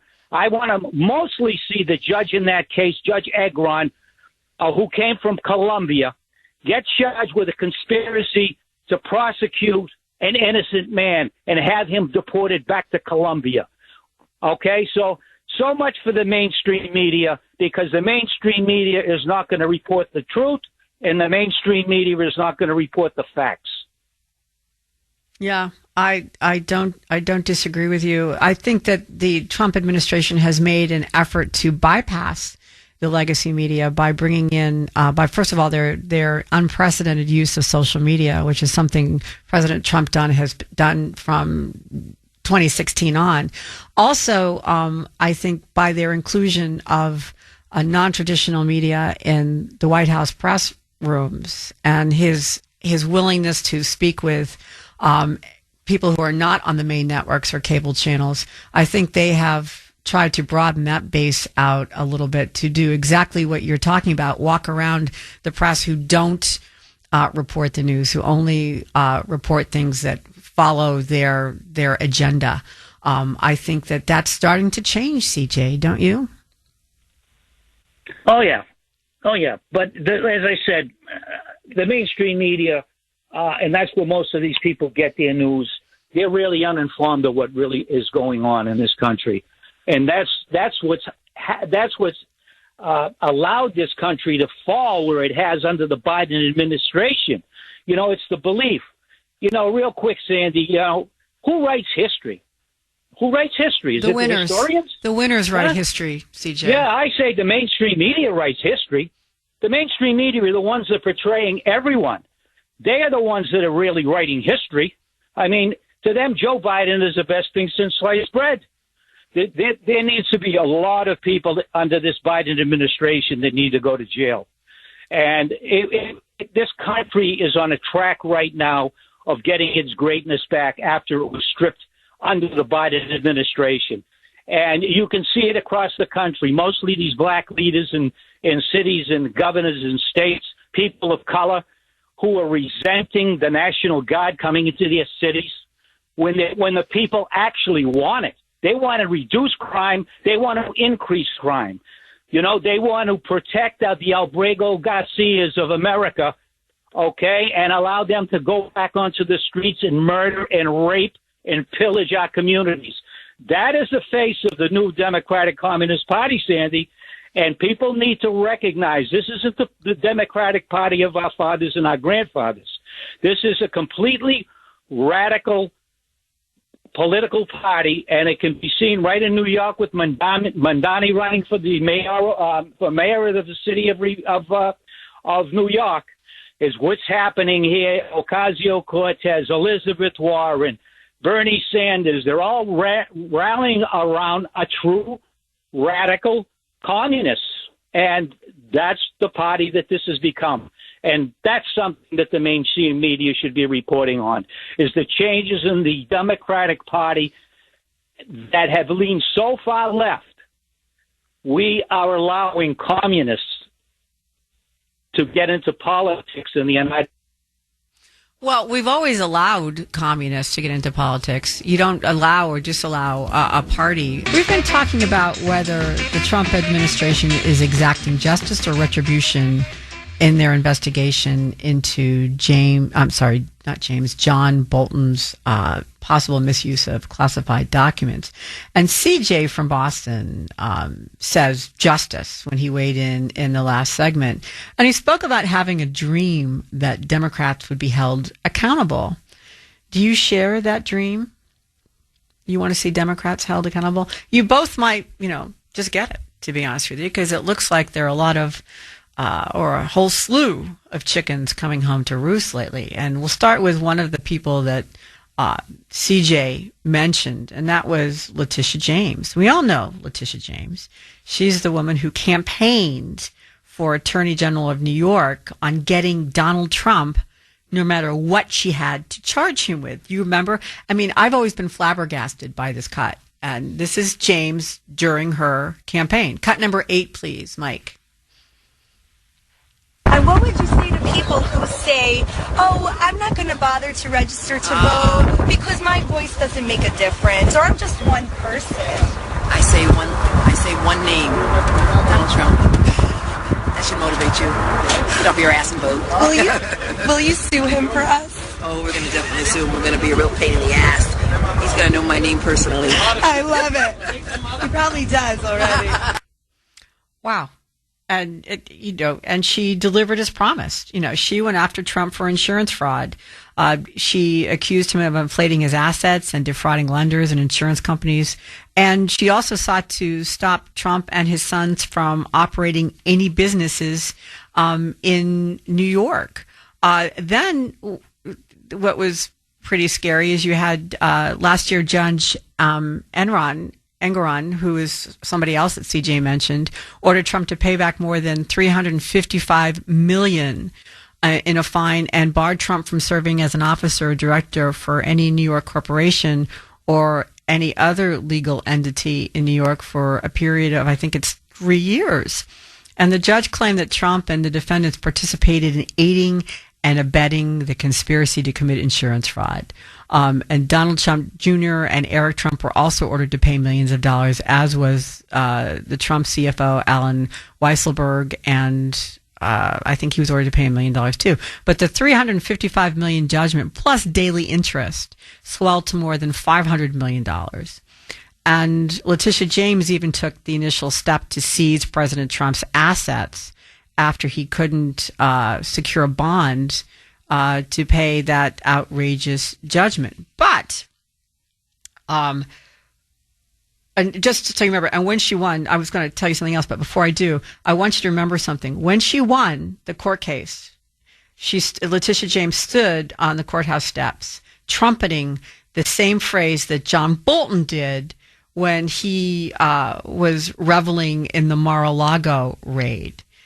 And that phrase is something you're going to hear over and over again from defendants, and that is from Democrats. No one is above the law, is what John Bolton said, and is what Leticia James said as well. Cut 8A, please, Mike. My message is simple. No matter how powerful you are, no matter how much money you think you may have, no one is above the law. And it is my responsibility and my duty and my job to enforce it. The law is both powerful and fragile. And today in court, we will prove our case. I thank you all for being here. And again, justice will prevail. Thank you. Justice will prevail. Well, last week, an appeals court threw out the massive civil fraud penalty against President Trump. And a panel of 5 judges in the appellate division of New York's court system said the verdict, which stood to cost Trump more than $550 million at this point, and really rock his real estate empire, was excessive, according to them. President Trump's response to this was to make a post on Truth Social that says, "A great win for America. Total victory in the fake New York State Attorney General Leticia James case. I greatly respect the fact that the court had the courage to throw out this unlawful and disgraceful decision that was hurting businesses all throughout New York State. Others were afraid to do business there. The amount, including interest and penalties, was over $550 million. It was a political witch hunt in a business sense, the likes of which no one has ever seen before, and was a case of election interference by the city and state trying to show illegally that I did things that were wrong when in fact everything I did was absolutely correct." In fact, in the face of all of this, it has been just appalling for New York businesses, on top of just a personal attack against President Trump. And James, of course, is not backing down, even though the appeals court ruled against her. She's vowed to appeal to the state's highest court, the SJC, Supreme Judicial Court, at their version of their highest court, even as the Justice Department has turned up the heat on her, pursuing probes against her as well. She doesn't care. She's got some stuff that's happening in her personal life, too, that makes that nobody is above the law phrase a little bit sound, I think, disingenuous. In fact, one of the big issues coming against her is mortgage fraud. The director of the Justice Department's Weaponization Working Group, Ed Martin, is calling on Leticia James to resign as an act of good faith after starting investigation into mortgage fraud involving her. That is a shocker, because basically she's accused of misusing or misusing the mortgage system and fraudulently putting down information that didn't exist. I'm sorry, isn't that what she charged President Trump did? In a letter to James' lawyer, Abby Lowell, Ed Martin says that James would best serve the good of the state and nation by resigning from her office to address the issues in the criminal referral against her. Her resignation would give the people of New York and America more peace than proceeding. I would take this as an act of good faith. I'm not sure Leticia James knows what good faith is. Her attorney apparently has responded, no, we're not going to do that. She's not going to resign. This investigation all stems from a letter Federal Housing Finance Agency Director Bill Pulte sent to the AG Pam Bondi, asking her to investigate and consider prosecuting James because she had falsified bank documents and property records. She listed a Virginia home as her principal residence, and he suggested she may have been trying to avoid higher interest rates than often apply to secondary homes. And so it looks like Leticia James, is violating those laws that she's charged with defending. What was it she was saying again outside the court, known as above the law? Now, James supporters are saying that the mortgage fraud case against her is retribution. Are they right? Is this retribution like John Bolton is retribution? Or does this sound more along the lines of equal application of the law? Susan in Florida, welcome to WRKO. How are you, Susan?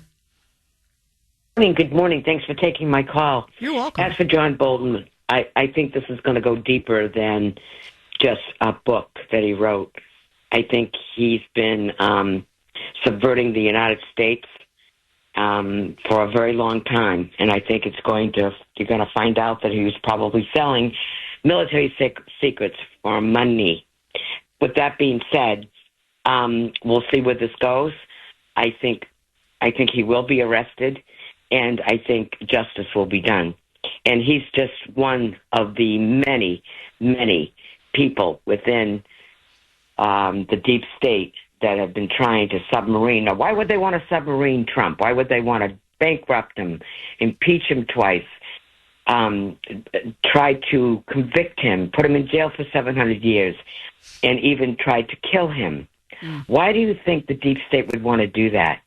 Because he has it all. He knows what every single person has done. And Executive Order 13848, election interference, and that goes with the media, the judges, some of our Republican congressmen, all our Democrat congressmen, they're all in big trouble. That's basically what I need to say. And as for Leticia James, she better lawyer up, because I think this is not going away. No, I don't think it's going away either, for that matter, to be honest with you. I don't disagree with you, Susan, at all. So does this make you, do you think that these are acts of vengeance, or retribution, or do you think these are basically holding Democrats accountable and to the standards that they themselves have set? This is pure evidence. Yeah. I think once the FBI, the new FBI and the new DNI got in there and they looked at all these things that they found. Yeah. The John Bolton investigation is moving forward starting Friday. Is he being targeted or held accountable? And is it's the writing on the wall for other Democrats as well.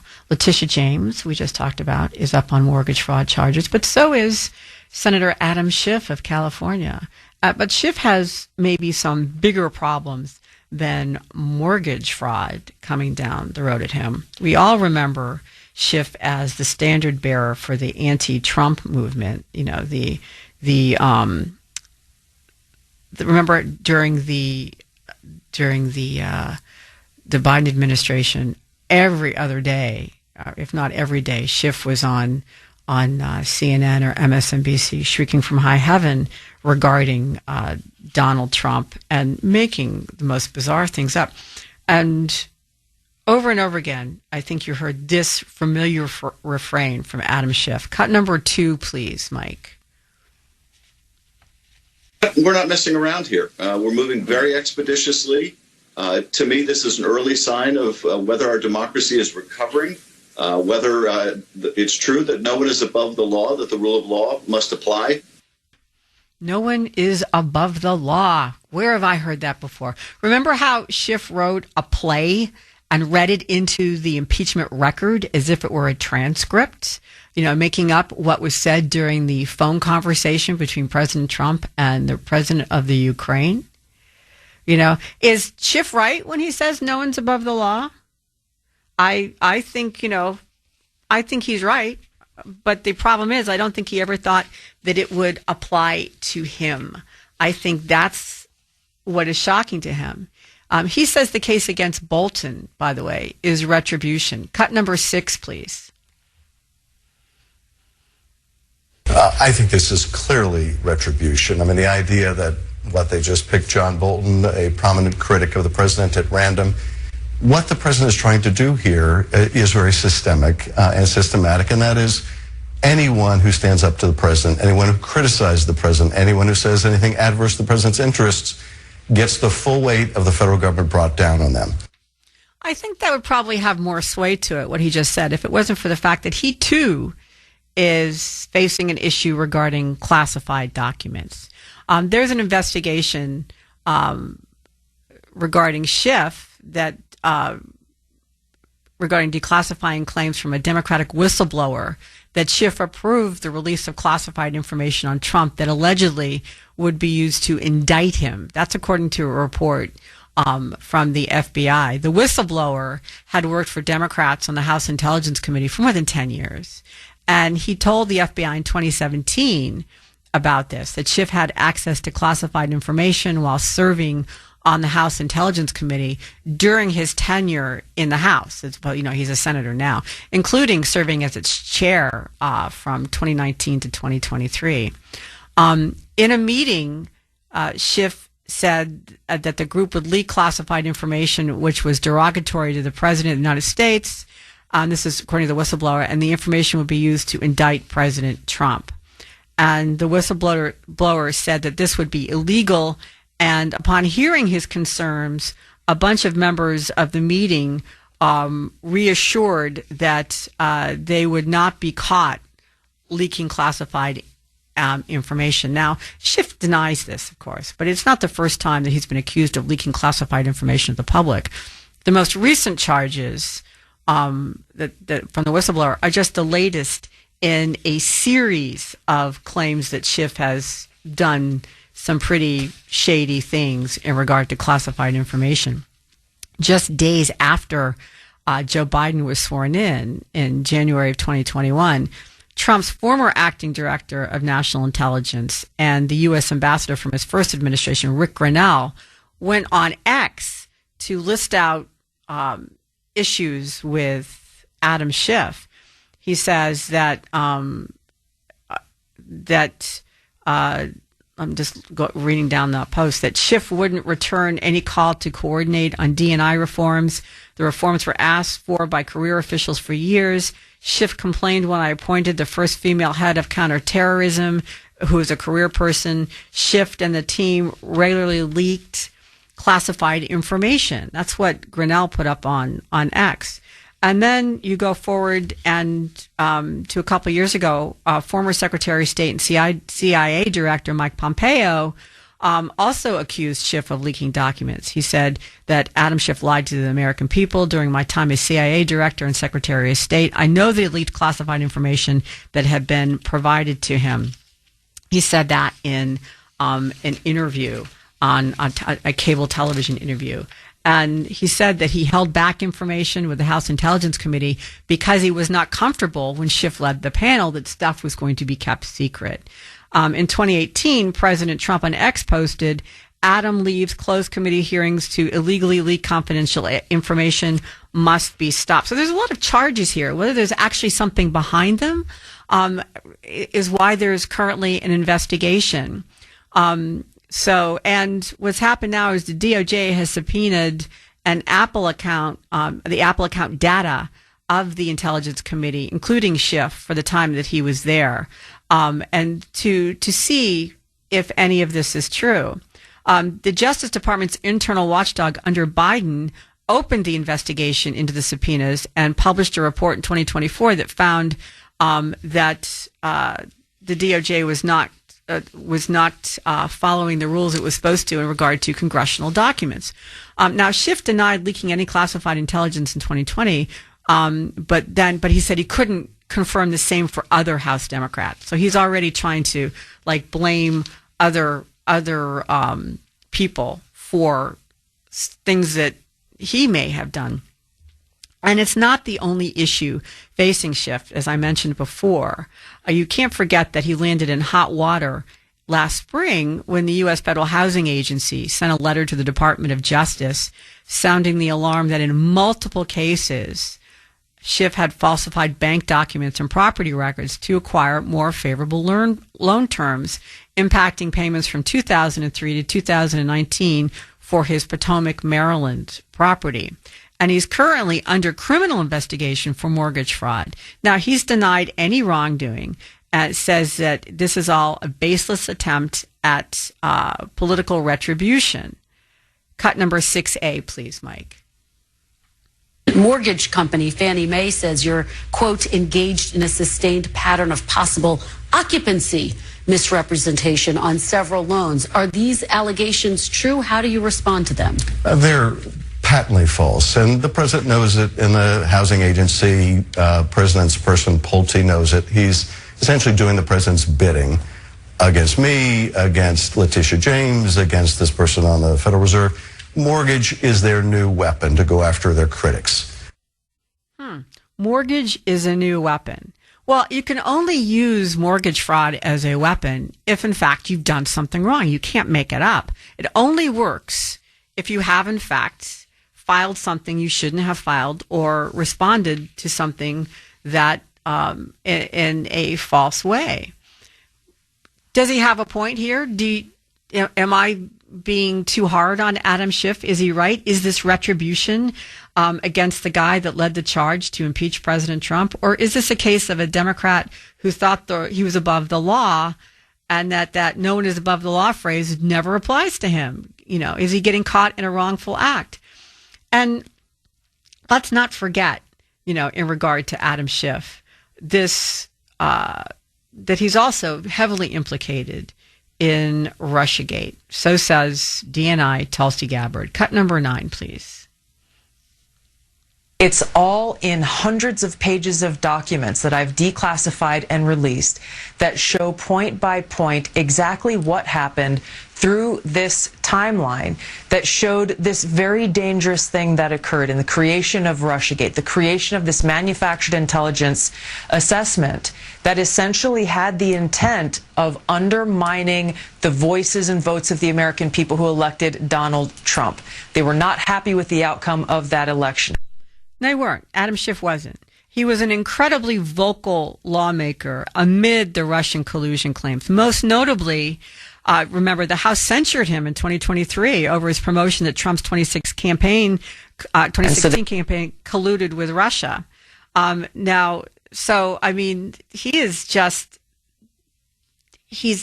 This is what's been going on. At the 11th hour of Biden's tenure, Schiff was among the lawmakers who served on the committee who were granted, the January 6th committee, who were granted pardons. Remember, Biden specifically granted preemptive pardons to members of Congress and staff who served on the Select Committee and the U.S. Capitol and D.C. police officers who testified before the Select Committee. And this was all about Russiagate and January 6th. Now, in August, this past, Argus, one of Schiff's staffers confirmed that a legal defense fund has been established for him in response to the charges that have been made against him.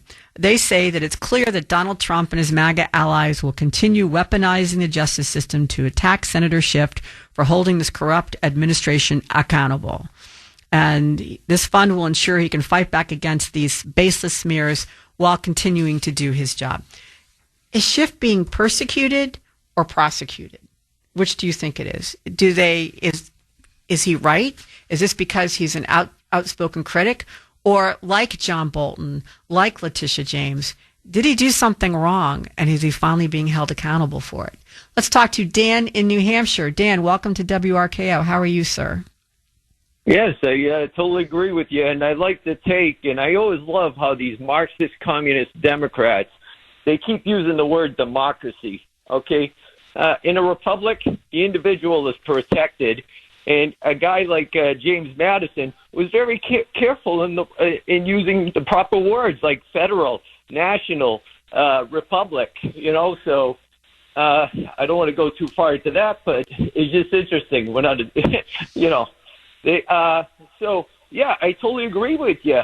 I mean, the corruption's deep here. You get the Pelosi, who is involved in a lot of using federal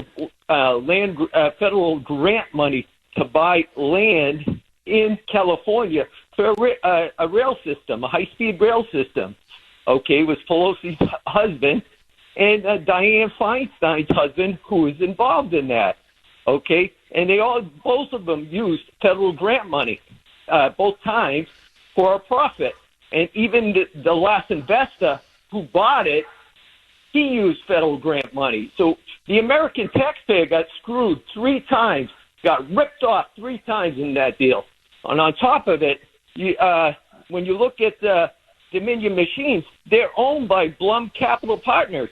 Richard Blum is on the board and is the husband of Dianne Feinstein. And Paul Pelosi is a major investor in Blum Capital.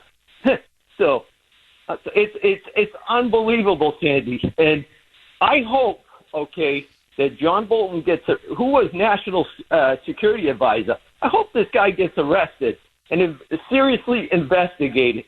But I also hope the husband of Maggie Gulander, my congresswoman in New Hampshire, gets arrested, because his name is Jake Sullivan, the National Security Advisor under corrupt Joe Biden, who is stoking.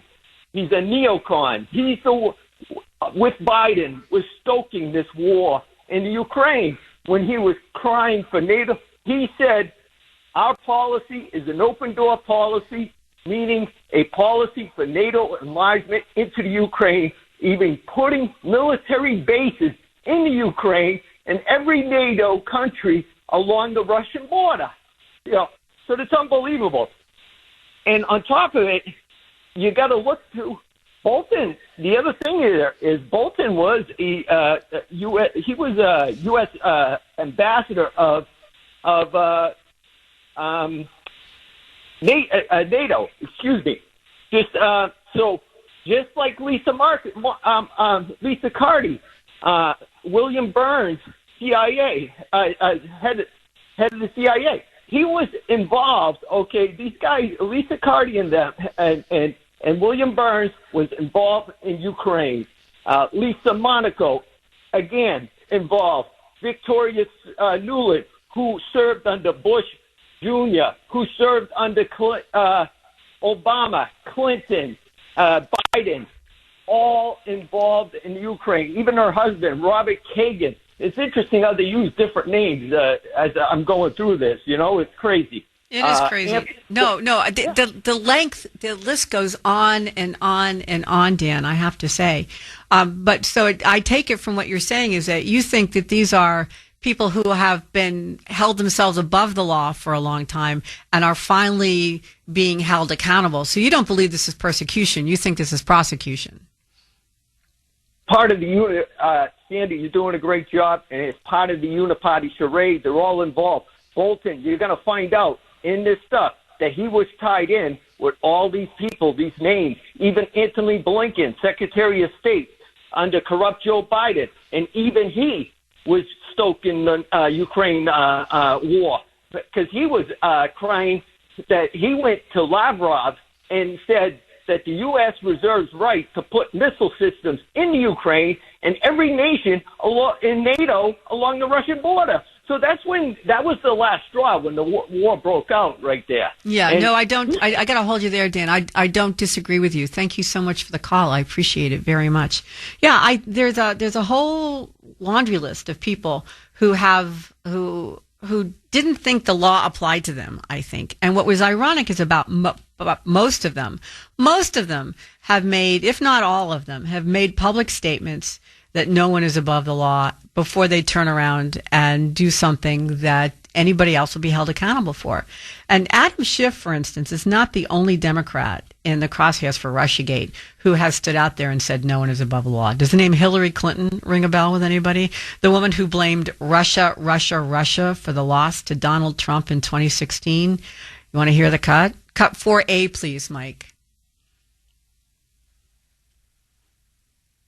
I was on the way to winning until the combination of Jim Comey's letter on October 28th and Russian WikiLeaks raised doubts in the minds of people who were inclined to vote for me but got scared off.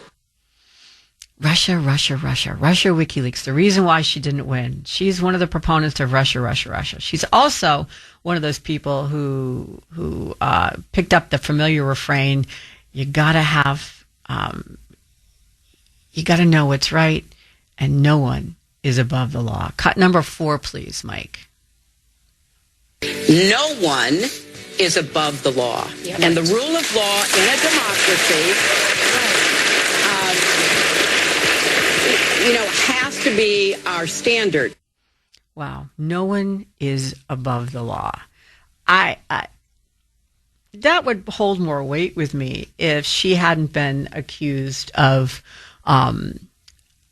basically sending out, national security level documents on an email and then lying about it, destroying the server.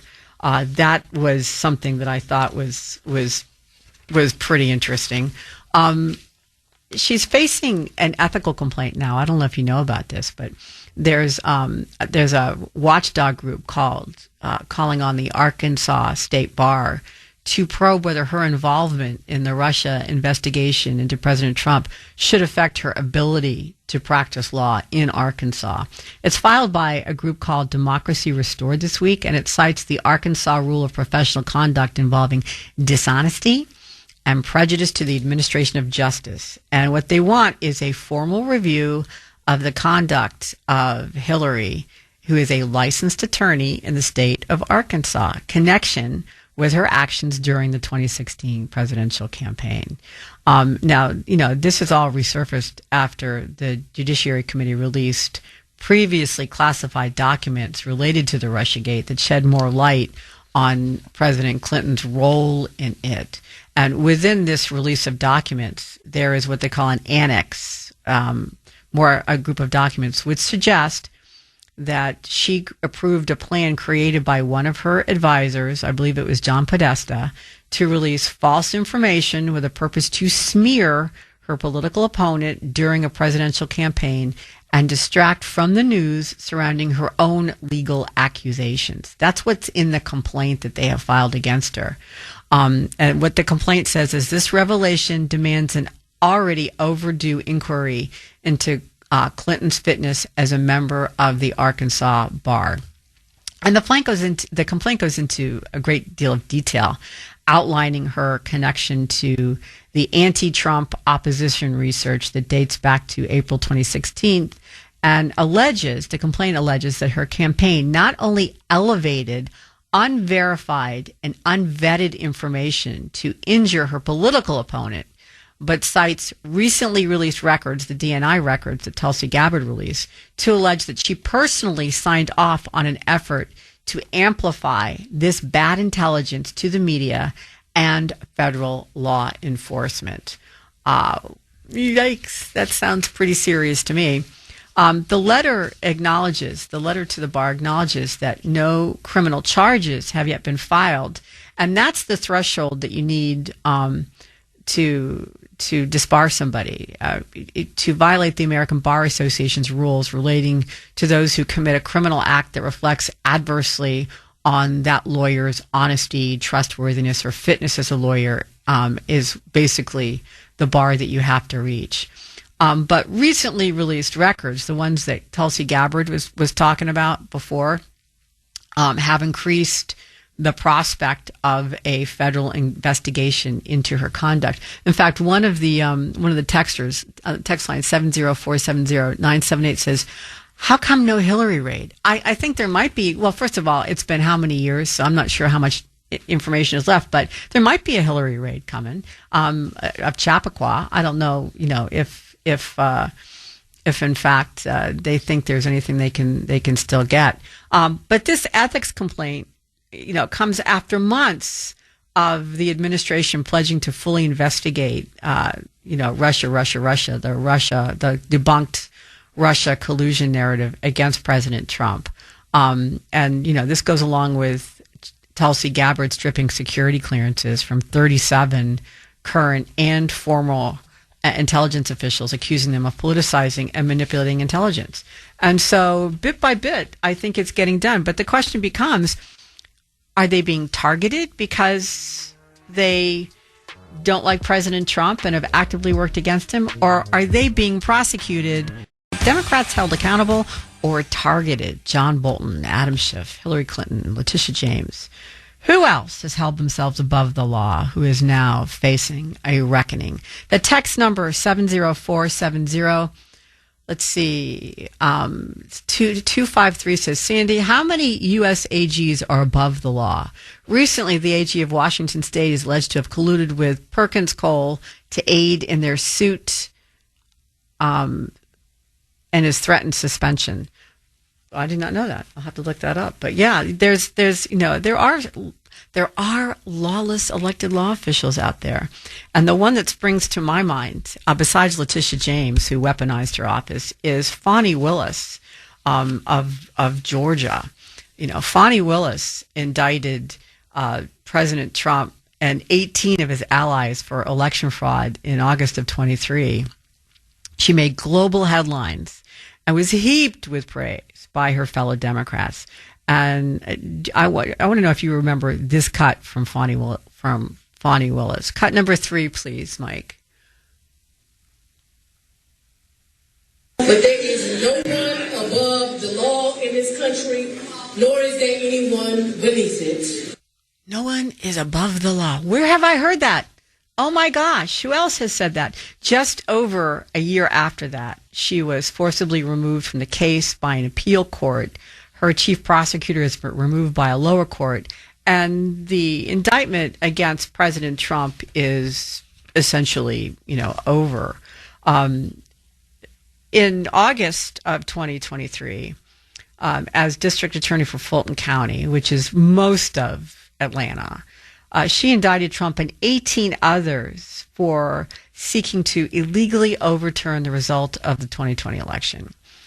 This was under the Georgia's Racketeer Influenced and Corrupting Organization Act, RICO, which allowed Willis to tie together various acts, which she called criminal acts, to show a pattern of misdeeds. And of course, he pleaded not guilty to that. And at a packed press conference, she issued the ultimatum to President Trump, former New York Mayor Rudy Giuliani, and I think 17 others that were accused.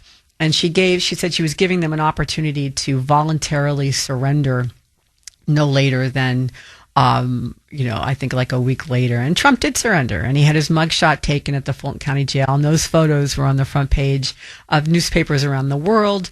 And I don't know if you remember the T-shirts that they made with that on it that I think actually his campaign sold after a fact. But they were pretty popular. I was seeing them all over the place for a while, I have to say. So, but fast forward to January of 2024, and there's this bombshell revelation. Ashley Merchant, the lawyer for Trump, co-accused Mike Roman, this is Mike Roman's attorney, Ashley Merchant, filed a complaint to the trial judge, Scott McAfee, alleging that Willis had been in a relationship with the chief prosecutor in the case, Nathan Wade. And Merchant suggested that Wade, who had no prosecution experience whatsoever, was only chosen to prosecute this very complex election case because of that relationship with Fonnie Willis.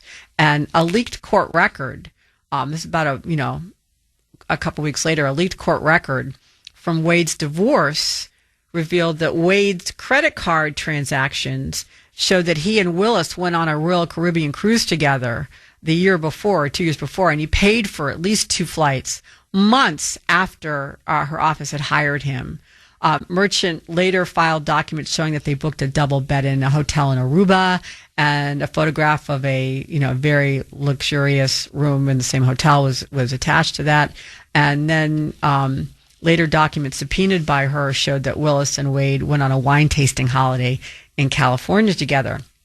So Judge McAfee had this special hearing with Willis and Wade called to give evidence about their relationship, and Willis went on the offensive. It was high drama. I have to say it was one of the most entertaining hearings I've ever watched because she was out of control. She was literally out of control. And she was attacking Merchant, Trump, and the other accused. And the judge kept saying, you got to be professional here. But it didn't work. She was just attacking everybody in the room. And the judge was not buying any of it. So Trump seized on the opportunity at a rally in Rome, Georgia, to talk about what was going on with Fonnie Willis. And I personally found it funny. You may not. Cut 3A, please. So corrupt Fonnie Willis hired her lover, Nathan Wade, so they could fraudulently make money together. Let's make money, darling. Let's see, who can we go after? Well, if we go after somebody that nobody ever heard of, we can't make much. I got an idea. Let's do what Joe Biden and everybody else want. Let's go after Trump. Yeah. So, and I think that's pretty accurate. A lot of times he gets very hyperbolic, but I think that's pretty accurate. And the judge came back and delivered a blistering ruling in which he said that either Willis or Wade had to leave the case. He admonished Willis for her lack of professionalism and said, in both in the case and in her testimony, and that a taint of malfeasance was hanging over everything. Wade resigned that day. So then we move into the election, November and of 2024. President Trump won. But to be honest, at the same night, Willis was reelected as a DA in the same time. But the thing is this, no sitting president can be put on trial. So Trump was free of the Georgia case until at least after he got out of office. But then last December, on a petition from Trump and several other co-accused, the Georgia Court of Appeals removed Willis from the Trump case, stating that she had undermined public confidence in the legal system. So that was, to be honest with you, good news for everybody who is concerned for the reputation of the justice system. And a judge has also ordered Fulton County DA Fonnie Willis to pay more than $54,000 in attorney's fees and to turn over documents after finding that her office violated Georgia's Open Records Act. Because Merchant sued, alleging the DA was not turning over public records that were requested, and the judge found that that was correct. Fonnie Willis was hiding stuff from opposing counsel, which is a huge, huge no-no in the legal world. The judge found that Fonnie Willis's failures to comply with the records law were intentional, not done in good faith, and were substantially groundless and vexatious because Willis and her office lacked substantial justification for not complying, and so Merchant was entitled to attorney's fee and litigation expenses, which was apparently about $54,000. Democrats being held accountable. They say they are being persecuted, not prosecuted. What do you think? Let's go to Lorenzo in Boston. Lorenzo, welcome to WRKO. Hey, thank you, Sandy. The way you handled Janine, that was really good. It was brilliant. Thank you. You didn't beat her up bad, but you exposed the syndrome to something. But good job. But the reason why I'm calling is, with LaJames and Adam Schiff, I kind of think what they were doing was like sabotage, because they're sabotaging the president, trying to, get his agenda out to work for the American people, and then he's got to go fight this Eugene Carroll. I think it's serious stuff. I think they're in trouble, and I think you have to expose their crimes too. So I don't think it's revenge. I think he's showing us that these people, they did bad things, and they went after him for nothing, and they tried to hinder him, and they did hinder him with Russiagate. Brennan's involved in that, and Comey and Clapper and all that. So no, I think that has to be done, what they're doing, because they have to be held responsible. Fonnie Willis or whatever, and to go. I'd like to hear your opinion on this too, because Bolton. I kind of see where Dan from New Hampshire is going, naming all those names. I think there's going to be more people that are going to come out of this. Bolton was a big warmonger. Who else was he talking to?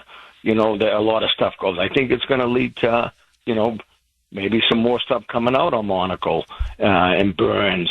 And who he talked to Karl Rove and Yari Fleischer a lot. I looked at them guys lately in the media, and they look like distressed. They look like they age really. So, I think a lot of stuff's going to come out of it. I think Christopher Wray is sweating too. Is there somebody that you would like to see that you haven't seen so far? I haven't seen anything about Christopher Wray really. He bothers me. I haven't really seen anything about Jake Sullivan, as Dan would say, or even McLean. I heard that Dan mention their name. Yeah, I'd like to see some stuff there. We have to expose this because of what they did. If we don't, they're just going to keep doing it the next time around, and maybe this opens up the media's eyes even more, because the media is running cover for this. You know what I'd like to see, Sandy?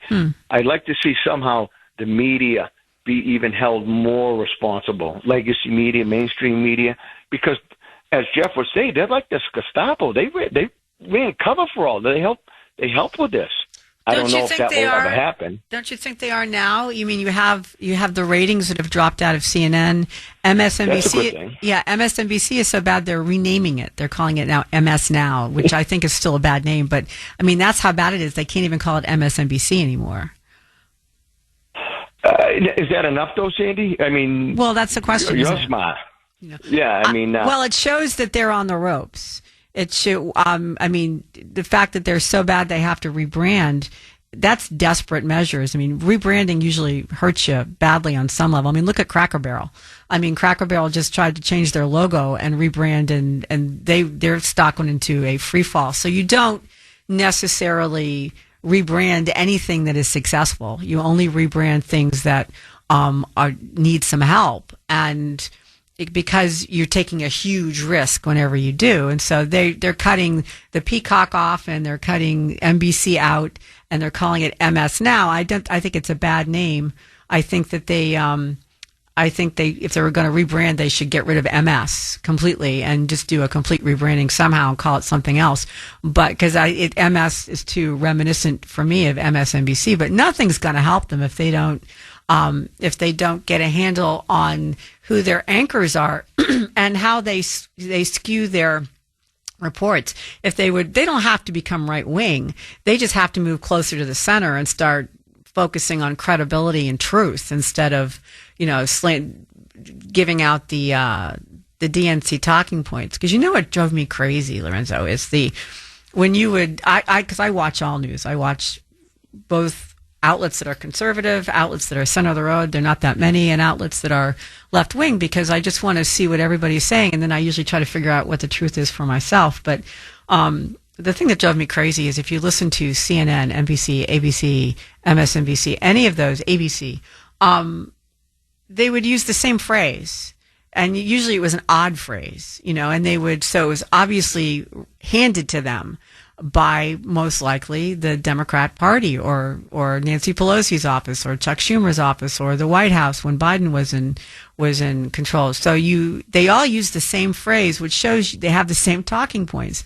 To me, that's just wrong. It's if you can certainly report the same story, but to use the exact same language is, to me, very suspicious of collusion. What do you think?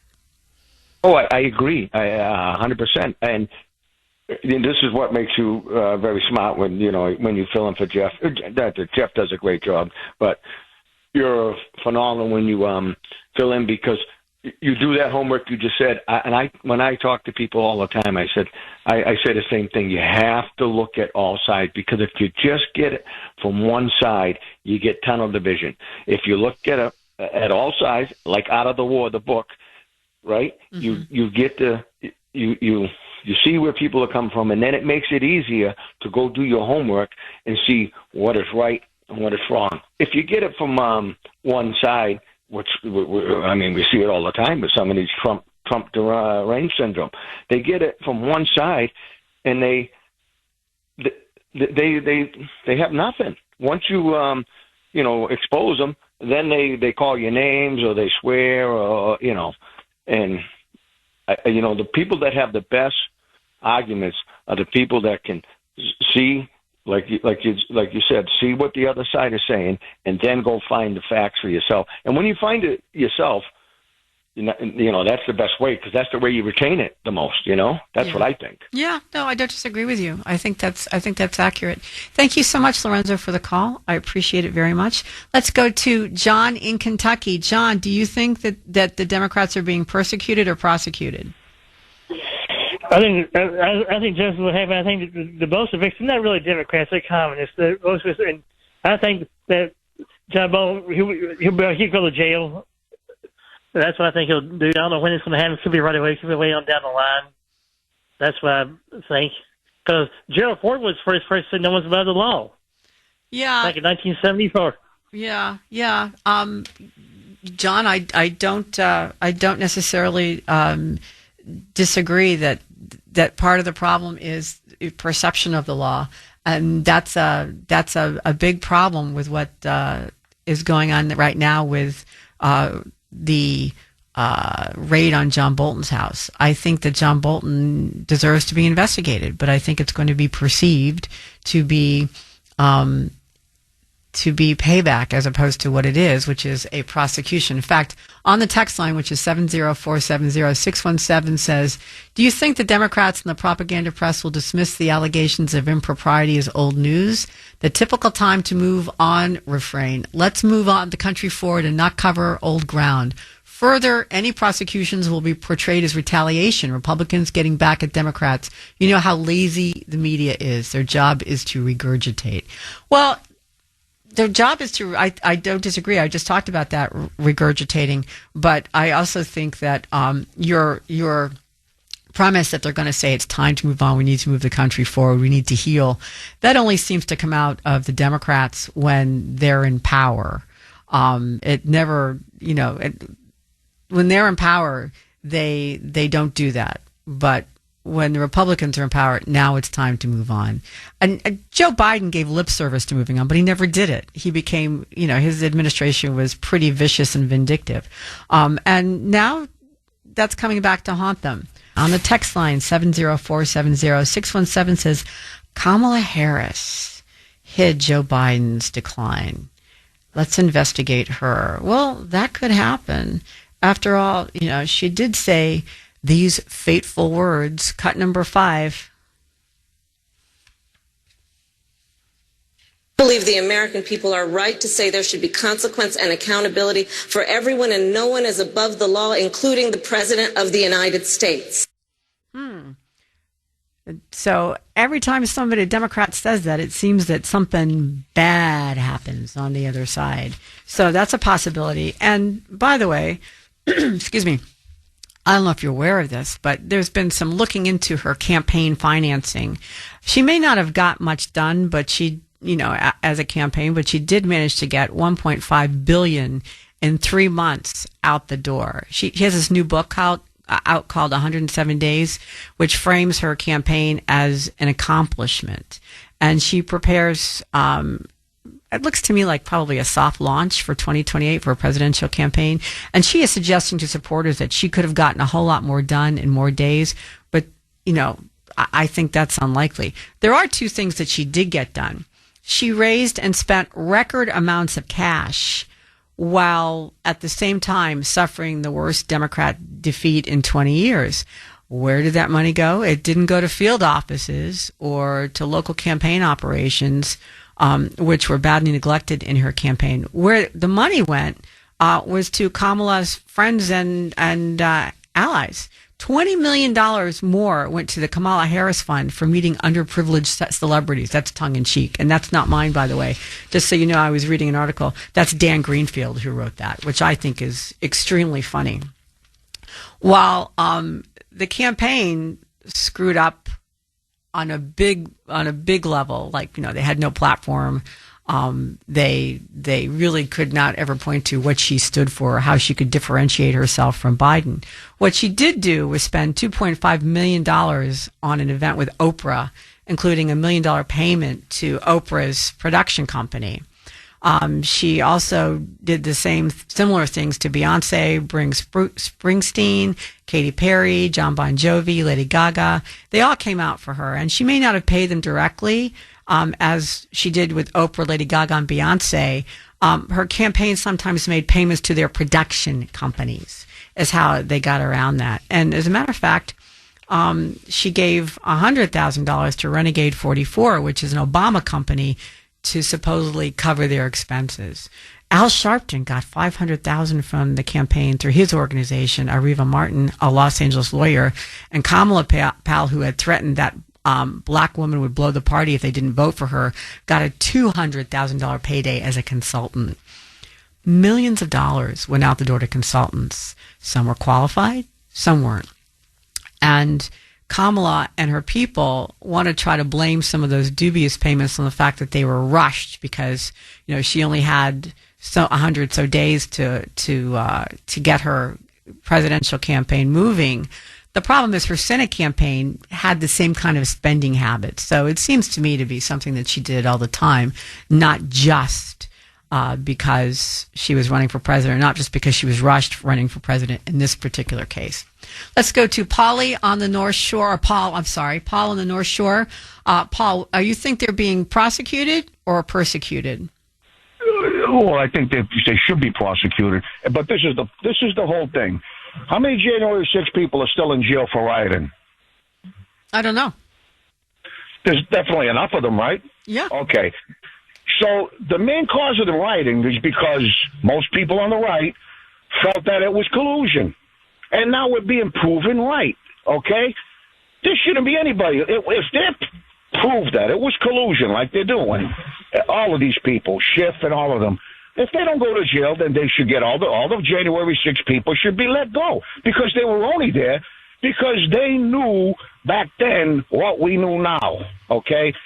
They weren't geniuses to figure out what happened. Anybody who could connect dots knows that it was collusion and it was all falsehoods about Republicans, about Trump. And that's why you riot, okay? They rioted only for that. But now that they're proven right, shouldn't they be let go? Well, I think they should be let go unless they committed an act of violence. I mean, not everybody who was arrested was wrongfully jailed. Some people were. There were a lot of people wrongfully jailed without a doubt. But there are some people who actually deserve to go to jail for what they did on that day. And those people, no, they shouldn't be let out. Just because a riot is justified doesn't mean your behavior is justified. Meaning just because you understand why they were upset doesn't mean that if you do something criminal, if you hurt somebody, if you physically abuse somebody or cause damage, you got to pay for it, whether people agree that you had the right to be upset or not, Paul. So, while I agree that a lot of people are now taking comfort from the fact that the collusion is exposed, and a lot of people have been freed. In fact, President Trump has pardoned a lot of people who were jailed on January 6th. It doesn't mean everybody gets to go free.